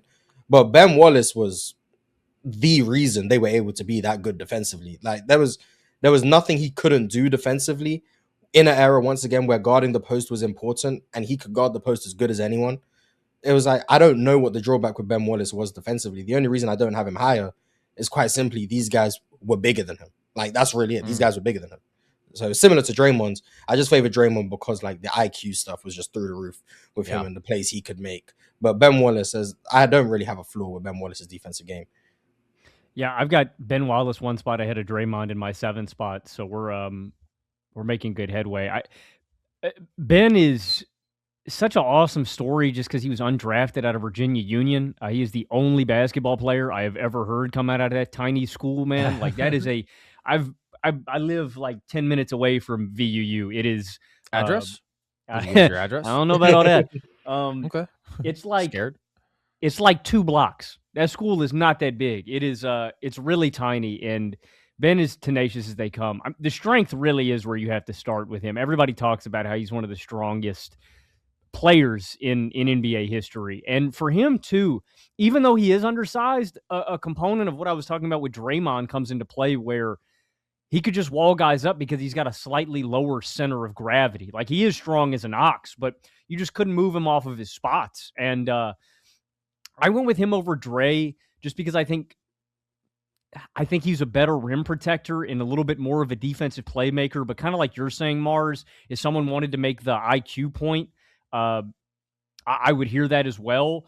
I just think in Ben's era, he's obviously revered, but I feel like his archetype was one of the most valuable you could have in the league at that time because of how the game was played. That slowed down, Yeah. grimy, grinded out kind of center. I feel like that archetype was so valuable in that era that I had to have him just one spot higher. But yeah, I think you said it really well, Marz. The only knock I have on is that he's 6'8", 6'9". You know, he's not as big as the rest of the guys. Literally everybody else higher than him is just taller. Ben's a monster, and I think underratedly agile and explosive. And some people, I think, in theory, can kind of make the versatility point more than what it was, but he was versatile for his size and for his position and what was required of him as a center in that era. I'm really glad that you brought up just the context of the era and how dominant defensive bigs were at this time at a moment when the game was so slow and it was so physical and offense was so ugly. Like, there's a theme throughout this episode. A lot of the guys we've mentioned, like how many of the great players we're talking about played in the 60s, 70s, or 90s, early 2000s. Like, there are pockets when rim protectors peak, and part of that is these elite talent pools, but part of it is also just the way that the game was played. Again, we have pre-3-point era, and then we have this sort of dead ball era in the late 90s, early 2000s, and Ben Wallace was about as good as you could be at that time. It's kind of like if Draymond is the perfect modern defender, Ben Wallace and a few other guys are pretty much defining what you wanted defensively at that period in time. That being said, he is not on my list. And I didn't mention it because I knew that we were marching towards this point. He was my second toughest cut. It was between him and Wemby. I don't really have knocks on Ben Wallace. It came down to him versus Gobert, and this is going to piss a lot of people off. People who are like about toughness, people who are about like, hey, Ben Wallace, he could guard Shaq. Like, they're going to be pissed about this because they're going to say that Rudy Gobert is soft and he cries and he's French and whatever. But I really thought about, okay, what is more valuable to me? The elite post defense I'm getting from Ben Wallace, or the fact that I do think Gobert is the more impactful team defender, because I do think he's on even another level as a rim protector. I think he's even more disciplined, technically perfect, smarter, while he's adding 4 inches of height and whatever, like 5 inches of length. Like, I do think that makes a difference. And again, as we've talked about, I do think that his versatility is underrated. Settle down there, Marz. That's where I ended up leaning on Gobert being overall the more impactful defender. Like, I don't want to knock Ben Wallace for having great defensive talent around him, but I do think it's important to acknowledge that he did play with some of the most stacked defenses of anybody on this list.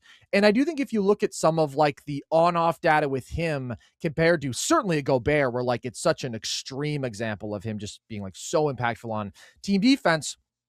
I mean, the Pistons definitely, you still see a pronounced impact with their defense when Wallace is on the court compared to off it. Of course, like a 4-point swing over the years I went with 2002 to 2006, but it's not as big of a differential as you're seeing with some other guys. When he's on the court, they're a completely dominant defense, but they're also a pretty damn good defense when he's off the court because they do have Sheed and they do have Tayshaun Prince and they do have a bunch of guys who are engaged and compete defensively. Chauncey underrated there. In terms of like his impact on opposing teams' rim frequency, there's really a negligible change there. So I just don't think he's quite as impactful a deterrent as the best of the best. Was he a monster there? Yes. Was he a great shot blocker there? Yes. But he is a tier below like a Gobert, I would say, in that regard. And if you say, okay, well, I don't care, that's offset by the fact that he was such a great post defender in an era when that was so valuable and that he did have an ability to guard in space that was pretty good for the time and an ability to generate steals. Like, I'm fine with all of that. I do think, though, there are just a few guys who like are more proven in their ability to carry a defense. And maybe if you gave them all of the defensive support that Ben Wallace had, they would have also anchored some of the greatest defenses of all time. I think there are a few guys who did more with less. That's really all I have to say about Ben Wallace. And then, like you said, Marz, the fact that there are just guys who are literally more huge, but I think maybe I hold that against Ben a little bit more because I do think it mattered in terms of just like what was possible for his rim defense. For being 6'9", the second best rim protector we've ever seen at that size, I would probably say, but there's a meaningful difference between that and 7'1" with a 7'10" wingspan or what have you. Didn't expect someone to not have Ben Wallace. Yeah. I feel like he's going to be pretty much consensus, but again, I looked at like those spots in the back half of my list, and there's one guy who I have here in my 8th spot which I just know is a difference from both you guys because we already addressed it. And so that took away a spot that otherwise maybe would have gone to Ben Wallace. I do have Nate Thurmond on my list. I do think he is possibly the most underrated defender in NBA history. I think as we talk about judging people relative to era, this guy played in an era when, again, the two most important things you could do defensively and two of the most important things you could do as a basketball player, period, were protect the rim and guard the post. He was all-time great at those two things. Now, he is not a Russell-level rim protector, right? But he is still an excellent rim protector, and I think there's a strong argument he is the single greatest post defender to ever live. I might still give the nod to Bill Russell there, but like what Nate Thurmond was able to do against a couple of the greatest post-up scoring machines in NBA history, like just in terms of the ability to affect a player in a one-on-one matchup, a post player, he like might have the two biggest flexes in NBA history. I went and I pulled his numbers from all of his matchups against Kareem. And I just compared Kareem's numbers. Dude, it's crazy. Like Kareem's numbers against Nate Thurmond compared to his averages at this point in his career, he drops off by 3.2 points per game and 7.6% true shooting. His efficiency plummets. His volume really, really drops as well. Like, famously, there were two players who could really affect the Kareem skyhook early in his career and just sort of knock him off balance and disturb him with physicality and length overall. And it was Wilt Chamberlain, and it was even more so Nate Thurmond. And then I went and I looked at Nate Thurmond against Wilt Chamberlain, and the drop-off there is even crazier. Wilt against Nate Thurmond compared to his averages at this point in his career, he drops off by 8.9 points per game in the head-to-head matchups and 3.3% true shooting. Like, it's just an unbelievable ability he had at this time when offenses were built around these great post scorers, the great post players. Like, he could disturb those guys in a way that nobody other than Russell in NBA history could. All the while, he is still this super impactful rim protector, one of the greatest defensive rebounders we've ever seen, one of the like craziest builds we've ever seen, another guy who wasn't a 7-footer, but so strong, crazy long arms. We don't have his exact wingspan measurements, but just fucking go watch Nate Thurmond. Like, just built in a lab kind of to affect these great post players and just such an impactful defender on a team level. The crazy thing to me is just how much the impact shows up with Nate Thurmond in the time that he misses. Like, I went with 1966 to 1970. And when he played in those years, the Warriors were 161 and 142. They were a legitimately good team. They went to the finals in 67 that, in spite of the fact that Barry has these sexy scoring numbers, like really fueled by Nate Thurmond's dominant defense and what it did for that team. They were a much better defense than an offense at that time. So they're well above 500 when he plays. 32 and 72 without him. Like, he's a guy where we actually have a real sample of him missing time, and his team was absolute garbage without him. And the biggest reason for that is not because of an offensive drop-off with Thurmond out. It's because their defense cratered. We can't pull the exact defensive ratings on a game-to-game basis from this time, but we can pull just the defensive scoring numbers and field goal percentage allowed and whatnot. And it looks to me like the pace they played at was essentially equal based on like field goal attempts allowed. But there is a 7.5 point per game difference in terms of their points allowed when Thurmond was on the court compared to off it. So just like based on the possessions per game, that's like an 8-9 point swing in defensive rating over a sample size that is over 100 games without him. So I just think, considering all that, I couldn't leave him off my list. I mean, there are certainly guys who have more defensive recognition and whatnot, but in terms of the impact and how transformative he was at that time, how single-handedly he tipped the scales for his team with what he was single-handedly doing on this side of the ball, I had to give some love to Nate Thurmond and have him on my list. The post defense alone nearly got him on my list.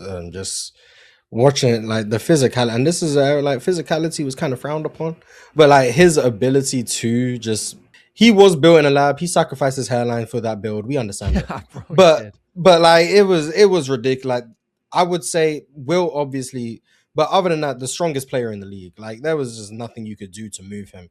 Yeah. And then obviously the rim protection stuff was great. The rebounding was really valuable. I'm gonna be honest, I don't think I could give you a concrete reason why he wasn't on my list. Well, this is like similar to Dikembe, similar to whoever else I left off my list. it also just comes down to, I think the other guys just offered me a little bit more in terms of whether that be versatility or game-to-game impact. And he might be getting taxed a little bit based on the fact that these games are kind of hard to find as well. So, like, unfortunately, when you're not winning a whole lot, your games are going to be harder to find from that era than the guys like Bill and Wilt and Jerry West. Like, it's harder. So maybe it is an oversight on my part in terms of just not sourcing enough games. But the post defense alone definitely had him consideration for me, because I would say he is the best post defender of all time. Yeah. I don't know what he could guard anyone, and you weren't moving him out the way. And anytime you tried to finish over the top of him, it was contested, and he was going to get every rebound as well. It was just ridiculous one-on-one defender. Yeah, Thurmond's a really tough cut, and routinely he's they're the number 2 defense in the league behind Boston, right? And kind of like Marz is saying, I think he's a victim of not having easy access to some of the footage, but also to some of the statistics. Like, you wonder, what is he putting up in these games? And specifically, the reason I considered Thurmond so much for those head-to-head totals that you're talking about, Carson. I mean, those are 2 of the greatest offensive big men of all time, and Nate Thurmond is their kryptonite, their stalwart routinely anytime they face off head-to-head. And another feather, I'd say, in Thurmond's cap as well is, I do think, relative to his era, is more versatile than some of these very rigid big men that we're talking about, where if you look back and you listen to NBA legends talk about Thurmond, they talk about how agile and switchable he was for his time. Like, I I don't have anything negative to say on Thurmond. He was a extremely tough cut for me on this list. Yeah, I just think the resume is crazy with him, man. And like you said, Marz, like, he just doesn't get as much attention. There's not as much footage of all the games. But again, the Warriors did win games when he was on the court. They were terrible when he was off the court. And the reason they weren't an elite team when he was on the court is because they were consistently among the worst offenses in the NBA. We're not talking about that. We're talking about defense on this list. And in terms of the value he brought on that side of the ball, I definitely feel like he does belong here. So with that being said, let's get to my 7 spot. I think all you guys have already covered your number 7, so it's back on me. This is where I have another guy who I know that you both left off. I do have Dikembe Mutombo here. And it's interesting that he's only on one of our lists, because I think his defensive reputation exceeds that, just being second all time in blocks and the finger wag and just like some of the monstrous numbers that he put up defensively. I am not as high on him as those things would suggest, but I do still think he's one of the most impactful defensive players we've ever seen. And when it does come to just like that pure rim protection value, he's top 5, no doubt about it. Now, there are knocks on him when it comes to not having really good versatility when it comes to a lot of these guys. What's so impressive is if you look at like a David Robinson or Hakeem or his peers, whatever, like, the agility in the hands is so crazy with those guys. The ability to generate steals, that was never something that Dikembe was really doing. However, when he was at his athletic peak, I went with 93 to 97. Logan, I hear what you're saying about he's consistently up around like 3 fouls a game, but man, he was just so transformative. Like, overall, you look at all of the different sort of key markers in this run, he joins the Nuggets and as a rookie improves their defensive rating by over 6 points. They were the worst defense in the NBA when he joined the team. They were immediately a slightly above average defense. He leaves for Atlanta in 1997. He immediately improves their defensive rating by 6 points, makes them a top 3 defense in the NBA. He leaves Denver and their defensive rating falls off by more than 3 points. Like, again, we unfortunately don't have the specific on-off data, like especially isolating defense back at this point in time, but we do have 1997 to 2002, this guy had a 10.5 point on-off swing. I mean, that is elite impact on the basketball game. A vast majority of that has to be defensive because he was such an average offensive player, but just like so exceptional defensively. I think the impact metrics with him would be very Gobert-esque if we had them, is what I would say. And we do have the games that he missed entirely in Denver when there's like a 4-point swing in the games that he misses compared to the games that he plays. That being said, I mean, if there's a knock on Dikembe, it is what I already mentioned, and the fact that he didn't anchor like all-time great defenses like the guys above him did. He anchored a lot of like good, not great defenses, but I really do feel like that's because the personnel around him sucked in Denver. And once he gets to Atlanta and you give him a Mookie Blaylock and you give him better team personnel around him, like they immediately became some of the best defenses in the NBA. They led a number one defense in a year that I don't even have in my peak range here. And we're not talking about longevity, but I do give props to Dikembe for the fact that like all the way to 2001 and 2002 with the Sixers, he is still an elite defensive player on a team that of course makes a finals run in 2001 that is really fueled by their defense. Like shout out to AI, but there was no other offensive talent on that team. It was AI, offensive volume, and an elite defense. That's where Dikembe gets so much credit in that formula too. But at this time, I just think the 1994 defensive postseason is like one of the most impressive things I've ever seen. When there are like specific runs that stand out in my mind defensively, that's at the absolute top of my list. I mean, almost 6 blocks a game. What he was able to do to that Sonics offense, like an elite Sonics offense, really fueling one of the great upsets in NBA history in the playoffs. And then he goes and they end up losing to the Jazz in the following round, but he still holds them like way below their regular offensive level. I have the numbers here. He held the Sonics 8 points below their regular season offensive rating. And then they go and they push a Jazz team, a really good Jazz team, 7, which was also all about their defense. Like the Nuggets were ranked 20th in offensive rating that season. Their offense was not good at all. It was all about Dikembe and the defense that whole playoff run. Just one of the most absurd shot blockers ever. And not the most complete defender, and that's why I still have him down at 7. But I do think, I mean, that singular A++++ trait as a rim protector, and also one of the greatest defensive rebounders we've ever seen. I just saw the guy like absolutely break some really great offenses in a way that is very unique in NBA history. I agree with everything you said.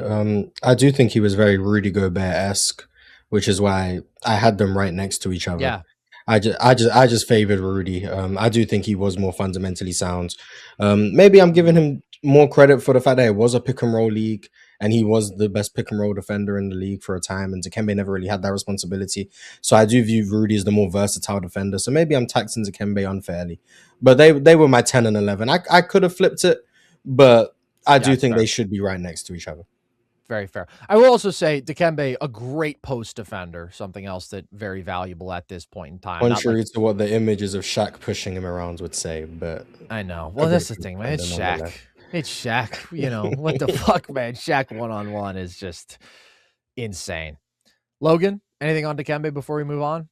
Yeah, I mean, and I don't know if I unfairly held this against him, but I know this is obviously a loaded era for defenders. I had already had 3 other players basically from this pocket of history, and I didn't want to overload it with guys from this era. But I mean, for what was required of a big man in this era, Dikembe brought you everything you needed. You know, it's kind of like what Marz is saying. Like, you know, it's kind of redundant to punish a guy for not having the skill sets that weren't required of him in that era. And that 94 postseason, I've never seen that before, man. That's fucking crazy. It's insane. It's absolutely ridiculous. And again, when you talk about the value of his archetype peaking at this moment in time, like that's what it was. Dead ball era Dikembe, absolutely transformative defensively in a moment when that was just such a valuable thing to do for your team. So obviously he peaks a little bit earlier than Wallace, but if I had to pick between those guys in like that similar range overall, I do think that Dikembe was more singularly transformative because the rim protection was just even different with him than it was with Ben Wallace. I have no problem with you guys having Wallace over him. That was just my rationale. So with that being said, we are into Logan, your 6th spot now. Who do you have? Yeah, this is where I have Kareem from 71 to 74. Oh, wow. I forgot we were waiting on that.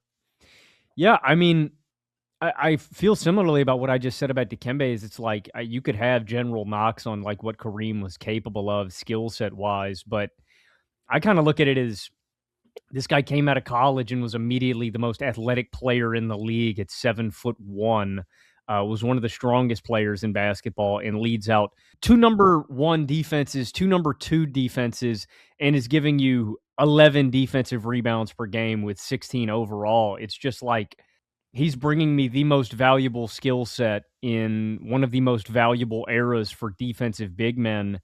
Like I said, like I think Kareem is another guy that's a victim of one, not having some of the defensive numbers at the time, but also I think because of how great he was as an offensive player later in his career, you just don't really think about that when you think of Kareem Abdul-Jabbar. You think about the hook shot and the touch and all the attention he gets on the elbow and on the block. And you're not thinking about young Kareem coming out of UCLA and anchoring some of the best defenses in basketball at this time. So I just kind of looked at it as it may not be the first thing that you think about with Kareem, but he's leading out some of the best defenses in basketball immediately out of college as the most athletic guy in basketball and arguably the best rim protector in basketball. So I just wasn't going to feel right leaving Kareem off this list. Like, he's providing everything I could want out of a center at this spot in history. It's valid. Like, I think it's just straight up valid to have Kareem on this list. I think he was extremely impactful. Again, if I was looking at guys from this sort of pocket in time, I do prefer a Nate Thurmond. I do think he was even more transformative defensively. I do think the post defense factor is significant. That would be the knock on Kareem. Like, not an elite post defender, I would say. But again, like, when his motor was what it was at this time, the rim protection was so valuable, the rebounding was so valuable. I don't have a problem with you having Kareem on this list. And honestly, I'm happy that somebody does, because I continually think he is an underrated defensive player for the reasons we already touched on.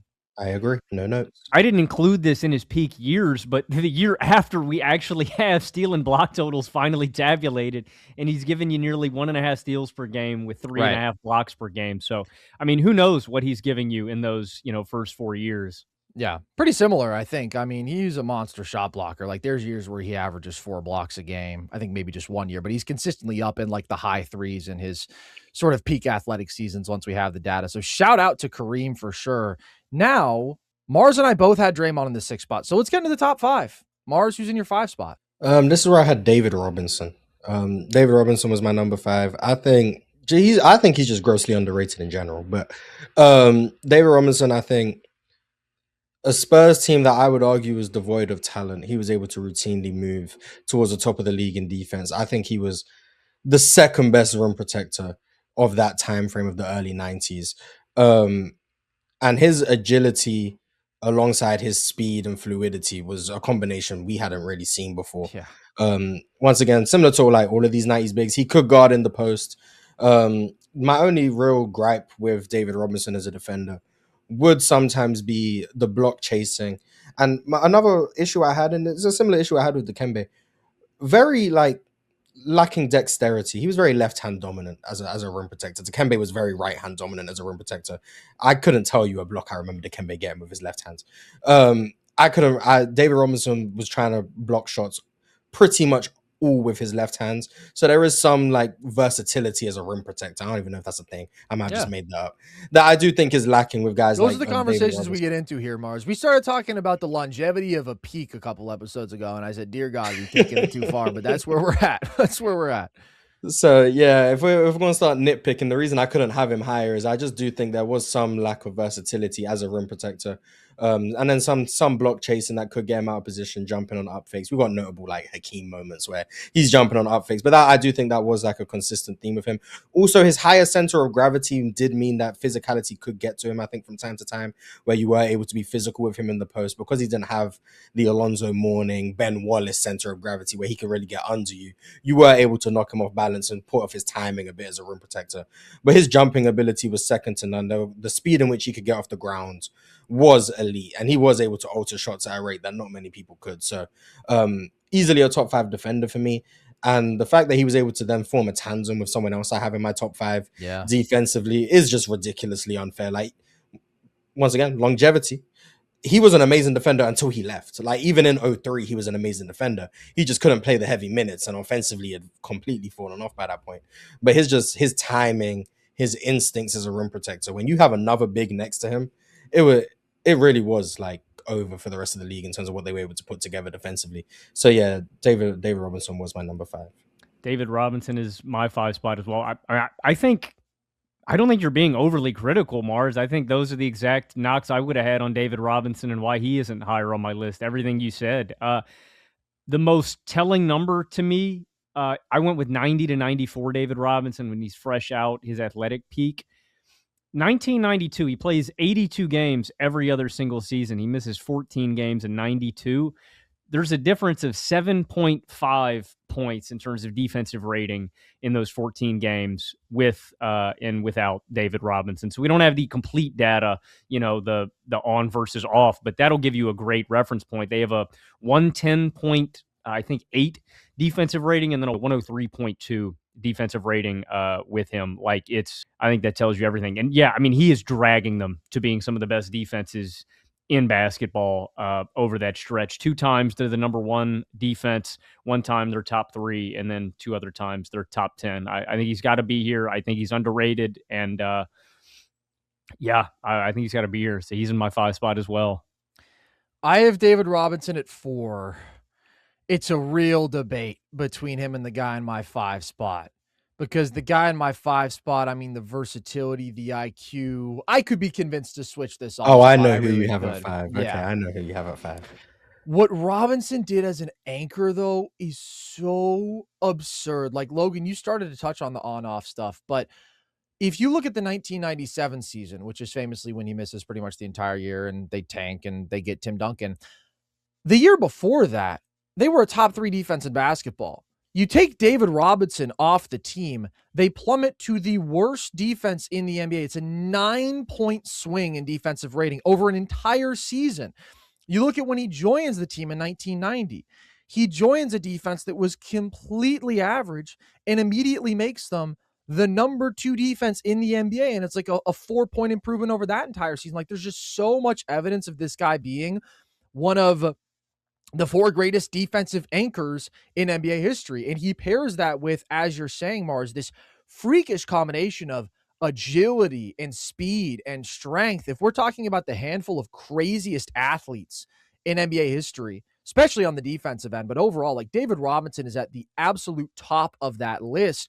And just one of the greatest floor raisers that we've ever seen because of what he could do on both sides of the ball. And while the offense could not hold up quite as well in the postseason, the defense was still pretty damn stellar. Now, I do think there's a knock on him not being top tier post defender ever. Like, Hakeem legitimately got him. Like, Hakeem got him, honestly, on both ends of the floor in that series. I still think, though, what he does for the floor of my defense, it's top 4 of all time. It's just so absolutely absurd. And when you talk about defensive playmaking, in terms of stock numbers that we have, because keep in mind, Bill Russell was averaging 8+ blocks a game. I truly believe that based on all the games that I've watched. Wilt, I think there were times where he was up there as well. But in the era in which we've tracked those stats, it's Hakeem and David Robinson, and nobody else is close. I mean, from 1990 to 1994, the years I went with, he's averaging 5.4 stocks per game, man. Almost 2 steals and almost 4 blocks while he's an elite defensive rebounder. But then there is just like the defensive perfection of the guy in my 5 spot, where even if he couldn't single-handedly raise the floor of a defense like Robinson could, even if he wasn't that level of rim protector, he could just excel in every matchup and he could just change every possession with his brain and with his range. I think I'm going to flip on the spot. I think I'm going to change. I'm moving David Robinson to my 5 spot. When it comes to what matters most to me, I get into a playoff run. And who is going to change the dynamics? And it's different because this guy, KG, was also like such an elite regular season defender. Robinson's the better regular season defender, but all the buttons that I can push with Kevin Garnett, just incredible. And like, I think there's 2 different phases you might be able to argue are his defensive peak. I don't really think so. I think like for me, it's 2000 to 2004.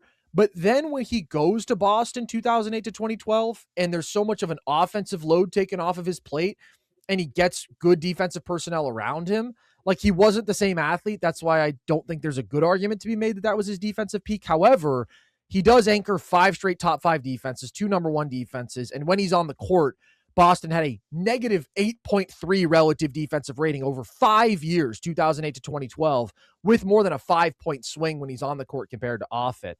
So again, we're not talking longevity, but it is that total body of work that is just so exceptional with KG as well. But in the Minnesota years, I mean, the one knock on him is, again, like, he couldn't just single-handedly propel you to being an elite defense like Robinson, regardless of surrounding personnel.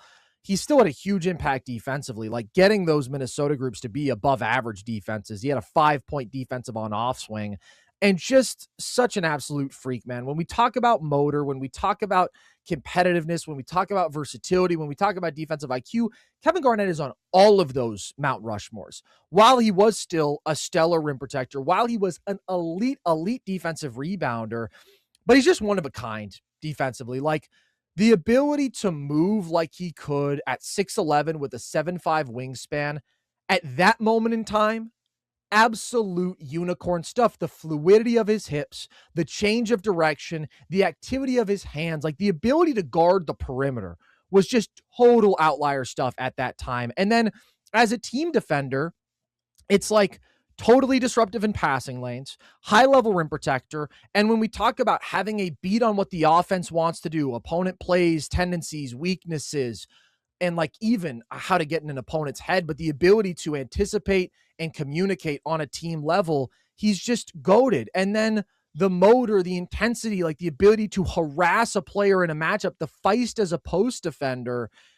KG at his peak is such a special player on both sides of the ball. I mean, what he could do for those Minnesota offenses was insane, although he was flawed as an offensive player. We saw that in the playoffs, but just the impact that you got from KG, the defense, it's so remarkable. And so I do think I'm going to give him the nod. Again, versatility, IQ, motor.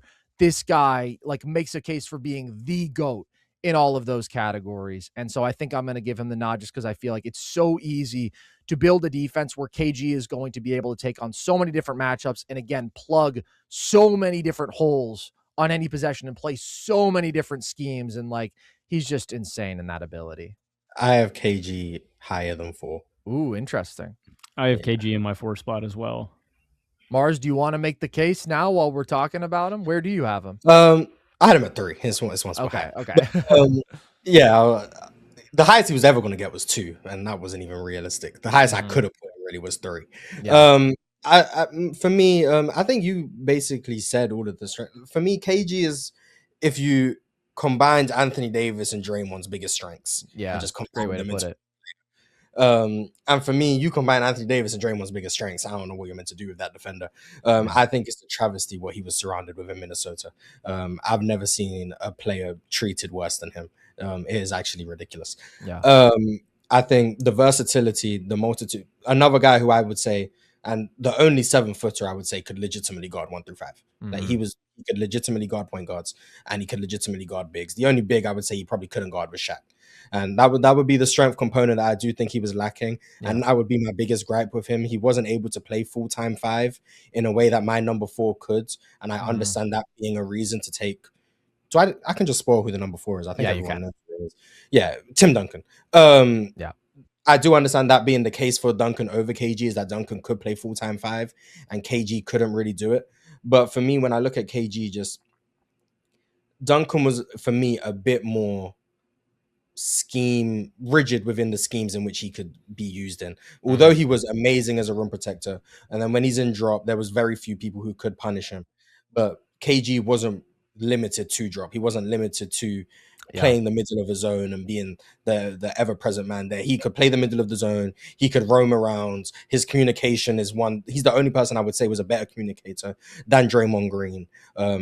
While being one of the most switchable bigs, while being able to play a multitude of coverages. And yeah, I'm not factoring in Boston KG, but 08 KG is the first time he had defensive personnel, and the Celtics put together one of the best defenses of all time. I don't think that's a coincidence. No. And that's with KG past his athletic prime. So I can only imagine what would have happened if KG had actual competent basketball players on his team while he was in his athletic peak. I have one flaw for Kevin Garnett, and it's that he wasn't impervious to strength as a defender, especially in the post. That's the only knock I have on him. Whereas with Duncan, I could point to a few more things that I would say are weaknesses that could be exploited. KG, I don't really have that for him. And then my top 2, they had no weaknesses I could exploit. So that's why he was stuck at 3.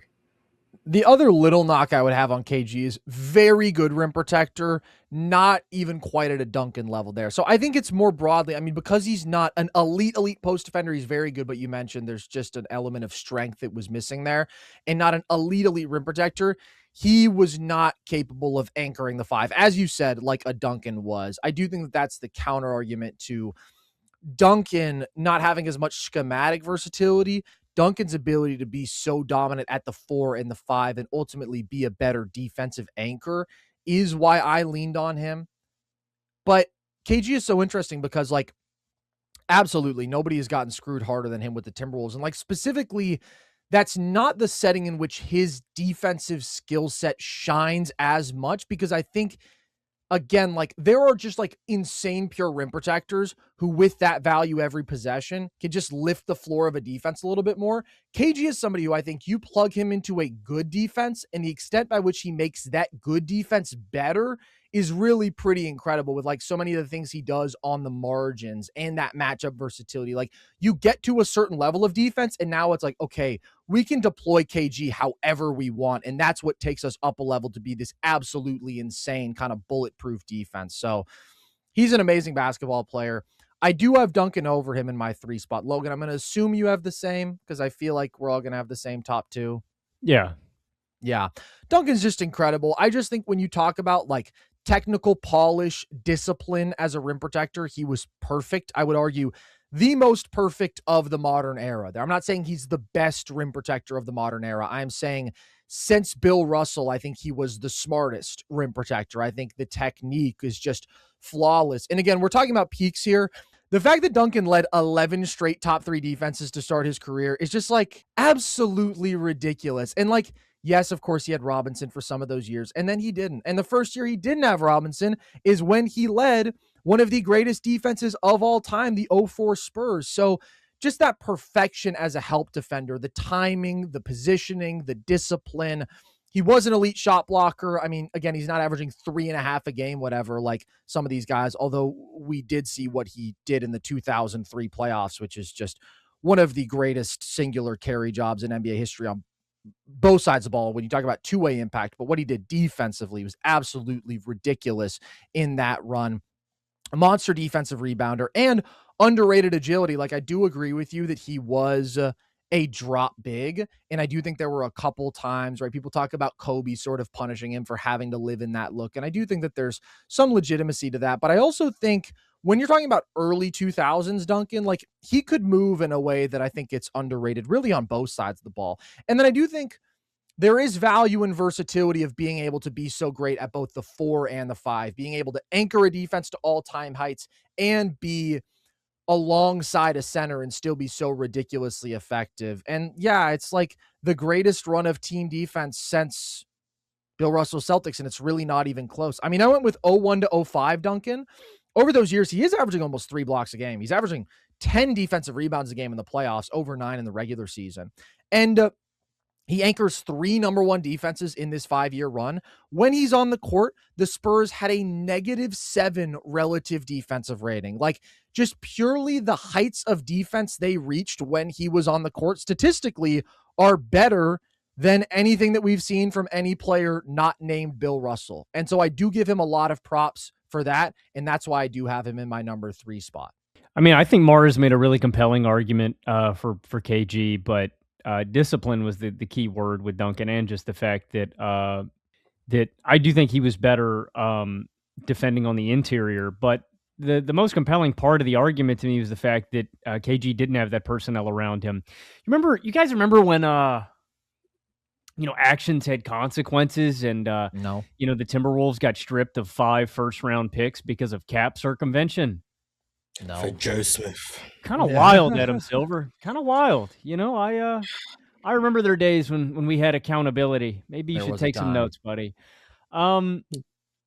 That to me is the most interesting part of it, is the fact that the Timberwolves had no way to replenish, no way to build around him. It wasn't really KG's fault at all. And we didn't get to see peak KG with plus defensive personnel. And then, like Marz said, when we did, they were the best defense in basketball and an all-time defense. So that is the most compelling argument to me. But Tim's consistency and versatility on the block, and just, you said it, man, he's perfect. I have no knocks on Tim. I think he was so disciplined, so intelligent.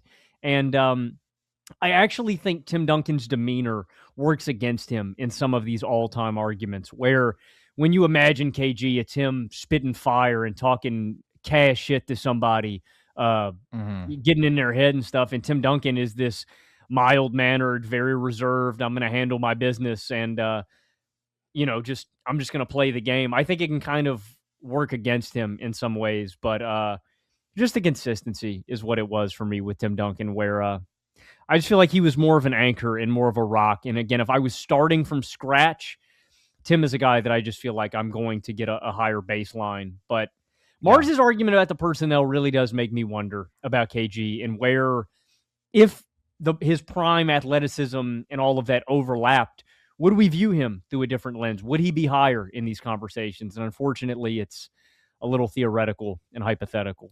They gave him Kendrick Perkins as a post defender and gave him one of the best defenses ever. So I mean, how hard is it to give someone Kendrick Perkins? I don't know, but I think also Tim Duncan was just obscenely strong. I think that's the biggest separator between him and KG. KG was more slight and fluid, but Tim Duncan was just ridiculously strong, and I think that's what allowed him to be a good anchor, or a terrific anchor. And then also he was just so smart. The amount of times I watched Tim Duncan get blocks. And he's so sneaky with the way he's able to just hold you down, put his arm on your shoulder, make sure you can't jump, so that he can just, there you go, block. And then no reaction. And then it's like, oh, okay, there's another block for Tim Duncan. It's ridiculous. Just ridiculously smart in what he was able to do. Once again, I just favor KG because of the versatility stuff. Right. But I don't really think there's a wrong way to go. I do think Duncan is the better anchor, but there's only so many times I can watch someone get switched on the screen and then he's just showing and recovering because he doesn't want to guard in space. And I'm like, oh, KG would have guarded him. Yeah. I get it. So I really do think it's interchangeable for me. Yeah, I think it's preference between the dominant anchor versus the supremely versatile. The argument that I will make is Duncan was so ridiculously flawless as an anchor, and what that did to lift a team defense, I will still value over the versatility. There's just a couple more numbers I want to read out with Duncan, and then we'll move on to the top two. But this is insane, dude.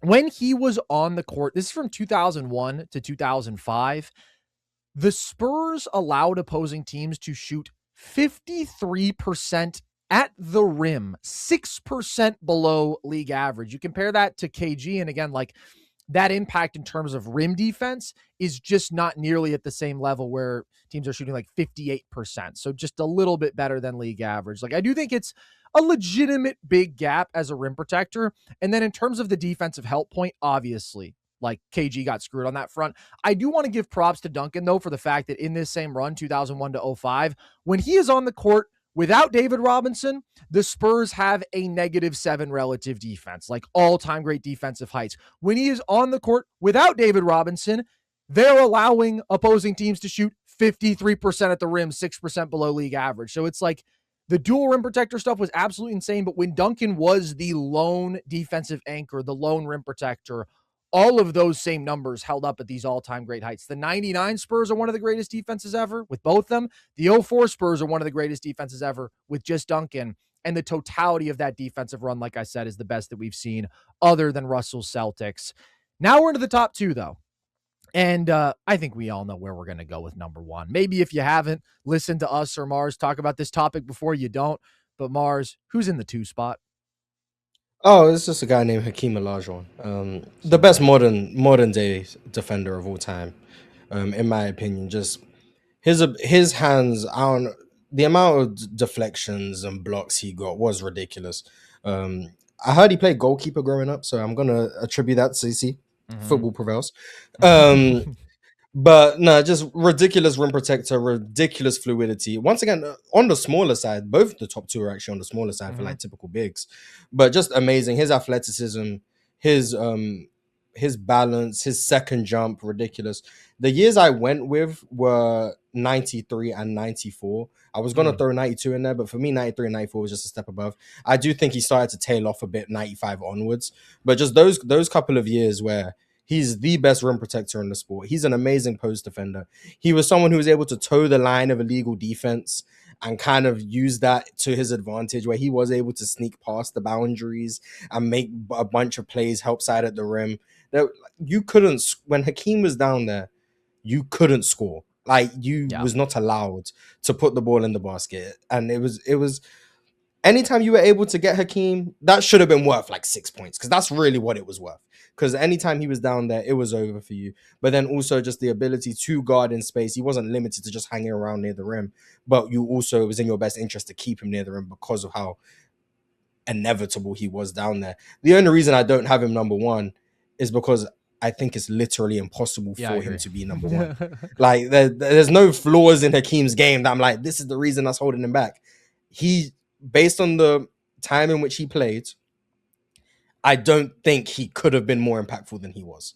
It really is that. That's the only reason he's not number one. I have no flaws in Hakeem's defensive game. He could do anything you wanted from him.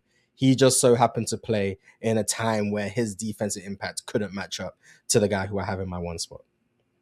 I completely agree. Like, that's it. If you drop Hakeem in the 1960s, he could have been the defensive GOAT, but it was a different NBA. The level of defensive impact that was possible to achieve for a big man is not what it was in the 90s compared to the 60s. So that's pretty much the reason that, like, when people say that anybody other than Bill Russell is the defensive GOAT, I'm just like, you're wrong. You are objectively wrong. You are provably wrong. Like, if your criteria is different and if you don't care about relativity to era, okay, that's fine. But in terms of impact, there really isn't an argument to make. That being said, I'm jumping the gun. Hakeem is a pretty clear number two to me. I mean, just, again, the stock numbers are absurd. I went with 90 to 94. Over 6 stocks a game, 1.9 steals, 4.2 blocks. Like, what the hell, man? And we do have a decent sample size of him missing games, 40 of them, in which the Rockets defense was 5 points worse compared to when he did play. And he anchored a number one defense and 3 more top 3 defenses in this 5-year run. The hands are the craziest thing with him, probably, which is kind of funny to say about the all-time leading shot blocker, but just like the fact that he's also top 10 all-time in steals as a center is just so absurd. Like, the ball was never safe. Entry passes, anytime the ball was exposed on a face-up, like, Hakeem had an ability to attack it that no other center has ever had. And then he had the agility to cover ground. He had the strength to battle with, like, really powerful post-up bigs. And he's got this 7'6" wingspan and is the best shot blocker in recorded NBA history. Hakeem Olajuwon, man, absolute marvel. Like you said, complete flawless defender, just not the number one. That's really all it is. Yeah, I agree. I think Marz hit the nail on the head. If you want some individual series to look at, you go to the 94 playoffs and what he does to Karl Malone in the Western Conference Finals, and especially what he does to Patrick Ewing in the NBA Finals. It's my favorite numbers of all time. He is their leading scorer, Patrick Ewing, but he's giving you 18.9 points per game on 39% true shooting.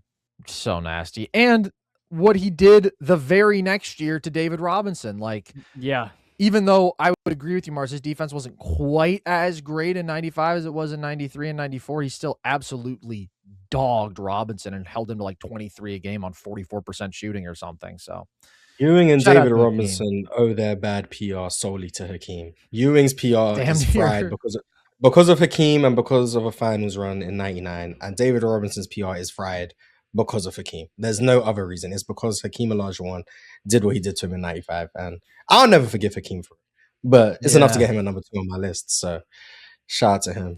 It's just a brutal frame mogging is really what it was. One of the most brutal that we had ever seen at that time. He just showed there's levels to this, and that's really what it was. It was literally. There's levels to this game, and Hakeem was just a level above. That being said, there's levels to this defense, Marz. And the guy at number 1, Bill Russell, we all know it. You make the case, and if there's any gaps to fill in, we can, but I doubt there's going to be any. Just go to work. I mean, I'll start from a skill set perspective. He was 6'9", 6'10", 215, 220, and was the fastest, if not the fastest, the second fastest player in the league. And that's including all the guards. He ran faster than everyone. He jumped higher than everyone except for the 7'1" guy out there. But he jumped higher than everyone. You said you believe he was averaging 8 blocks a game. All I do, just watch one game of Bill Russell. Watch an all-star game with Bill Russell. He's blocking shots. If you go up near the rim with Bill Russell around, you are not going to score the basketball. I said it about Hakeem. It's even worse for Bill Russell. And he was someone who could guard in space. Obviously, we know guard skills were primitive at the time. But he could guard anyone in the NBA. Not just guard 1 through 5 and be like, oh, yeah, he could guard TJ McConnell. No, he could guard Jerry West and could guard Wilt Chamberlain. He could guard Elgin Baylor and then guard Walt Bellamy. Like, whoever you wanted him to guard, he could guard everyone in the NBA. The best players at every position, he could guard them. The only flaw I have with Bill Russell is that he would have to see you make a few jumpers before he really went out and guarded you on the perimeter. That was the only flaw I could have. Is like once he sees you make a couple, then he'll go and he'll lock you up out there. But before that, he's gonna protect the rim first and foremost. And once he's around there, you're not going to score. He's one of the best defensive rebounders of all time. And then this is where it gets like ridiculous. Statistically, the Celtics have the best run of defense of all time, whether that's relative defensive rating. And as I always try and say all the time, relative defensive rating undersells how good they were defensively. There is a year, for example, 1965. The league average defense is 93.6. The Celtics had an 84.2 defensive rating, which is negative 9.4 or something. Yeah. The only reason the average is 93.6 is because the Celtics themselves brought down the league average. Right. No other team has below a 91.8 defense. So the league average is 93.6.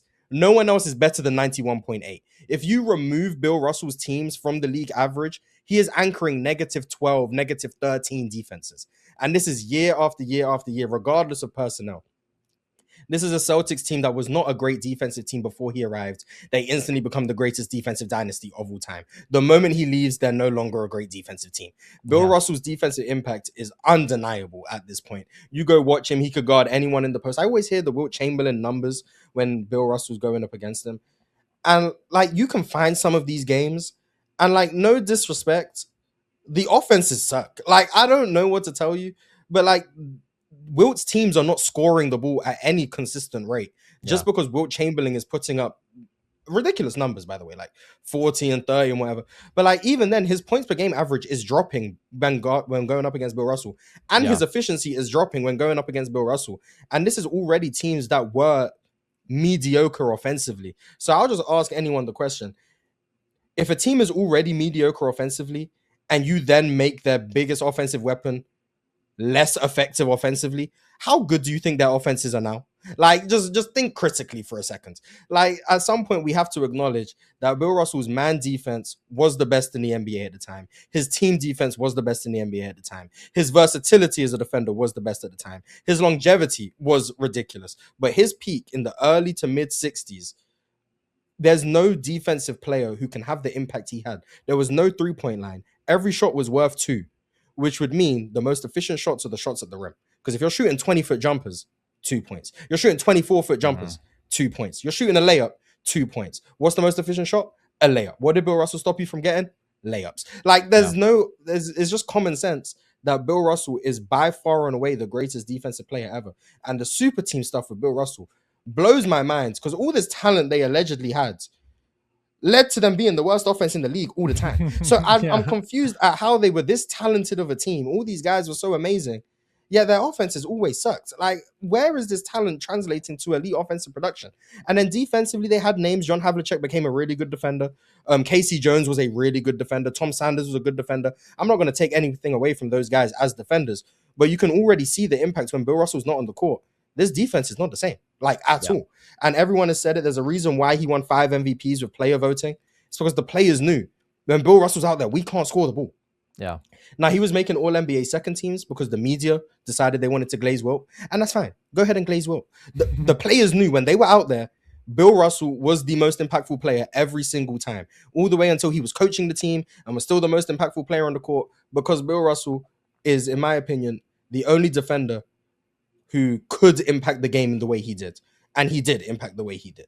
It's why I think he's the greatest player of all time. It's why I think he's the most impactful defender of all time. I could keep going with Bill Russell, but I'm not going to. I don't want to derail anything. I've said what I need to say about Bill Russell. Anyone who denies his greatness, but you do relative to error, you don't make sense. Anyone who denies his greatness because you air attacks, I understand it, but his defensive impact transcends errors. There's so many principles that he introduced as a defender that are still being used today. Icing ball screens is a principle that was started with him and Casey Jones in college. Shout out to Casey Jones, Hall of Famer. Like, he is one of the smartest defenders, a transcendent defender. He was a pioneer, and his impact is so far and above everyone else. Like, Hakeem is closer. This is no disrespect to Hakeem. Hakeem's defensive impact is closer to my 10 spot than he is to Bill Russell. 100%. That is how big the gap is. I saw you guys do the shooting episode. Steph at 1 and everyone else. This episode, Bill Russell at 1, everyone else. The scoring episode, Michael Jordan at 1, everyone else. That is where he is. He is above everyone else by such a degree on one side of the ball. And I also want it to be made abundantly clear. This is an era where defense was more impactful than offense.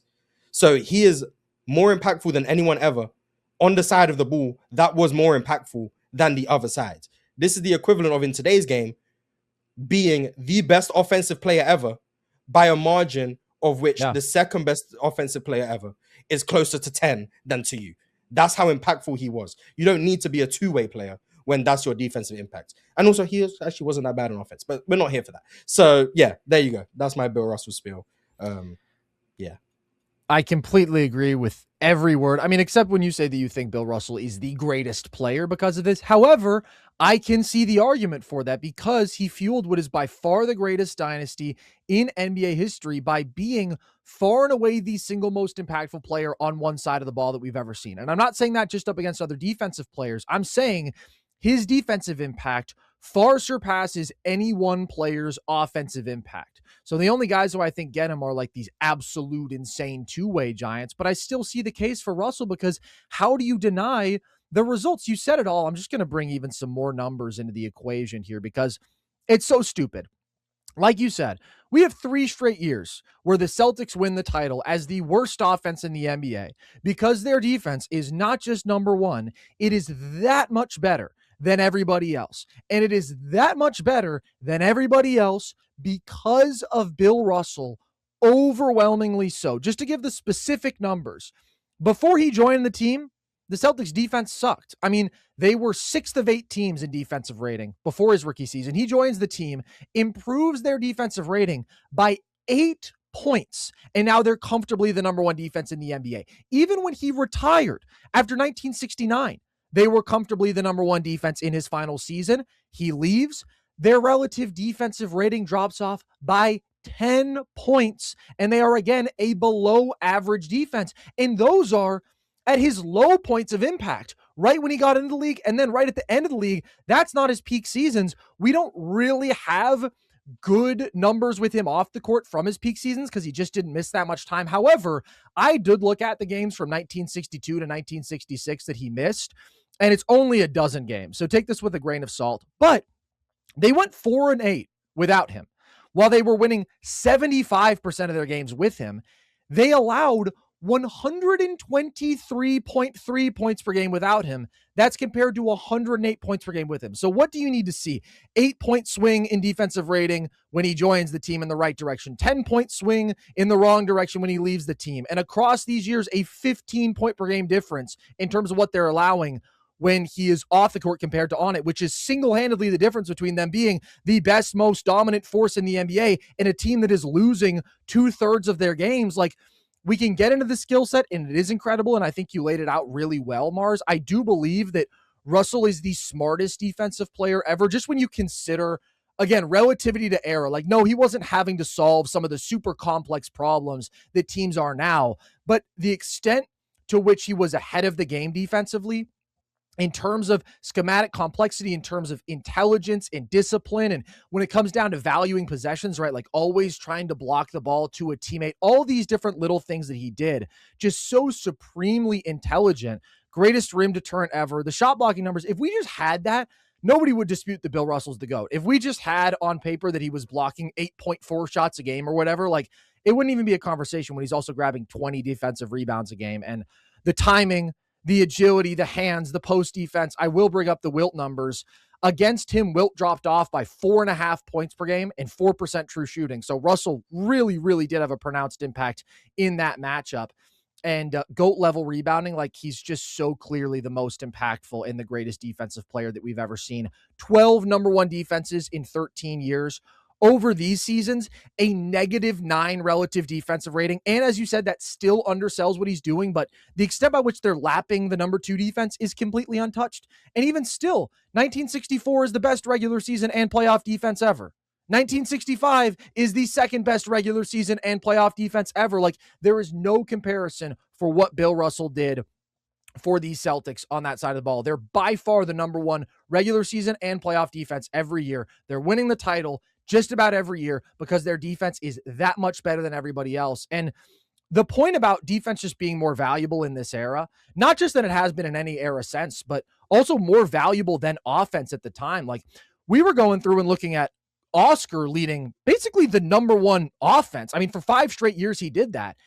And yet those offenses are like +4 relative offenses, while Bill Russell is leading out like 10 points better than league average relative defenses. There's no comparison for the run of dominance on one side of the ball. It's like, take the greatest relative offense in NBA history, which is the 04 Mavs. I think they're at like almost a +9 relative offense. They're right around there. Bill Russell was doing stuff better than that for his team multiple times, year after year. It's just completely beyond comparison. Bill Russell is the defensive GOAT, and it's not a conversation. Logan, do we cover it? I have nothing else to add. That's valid.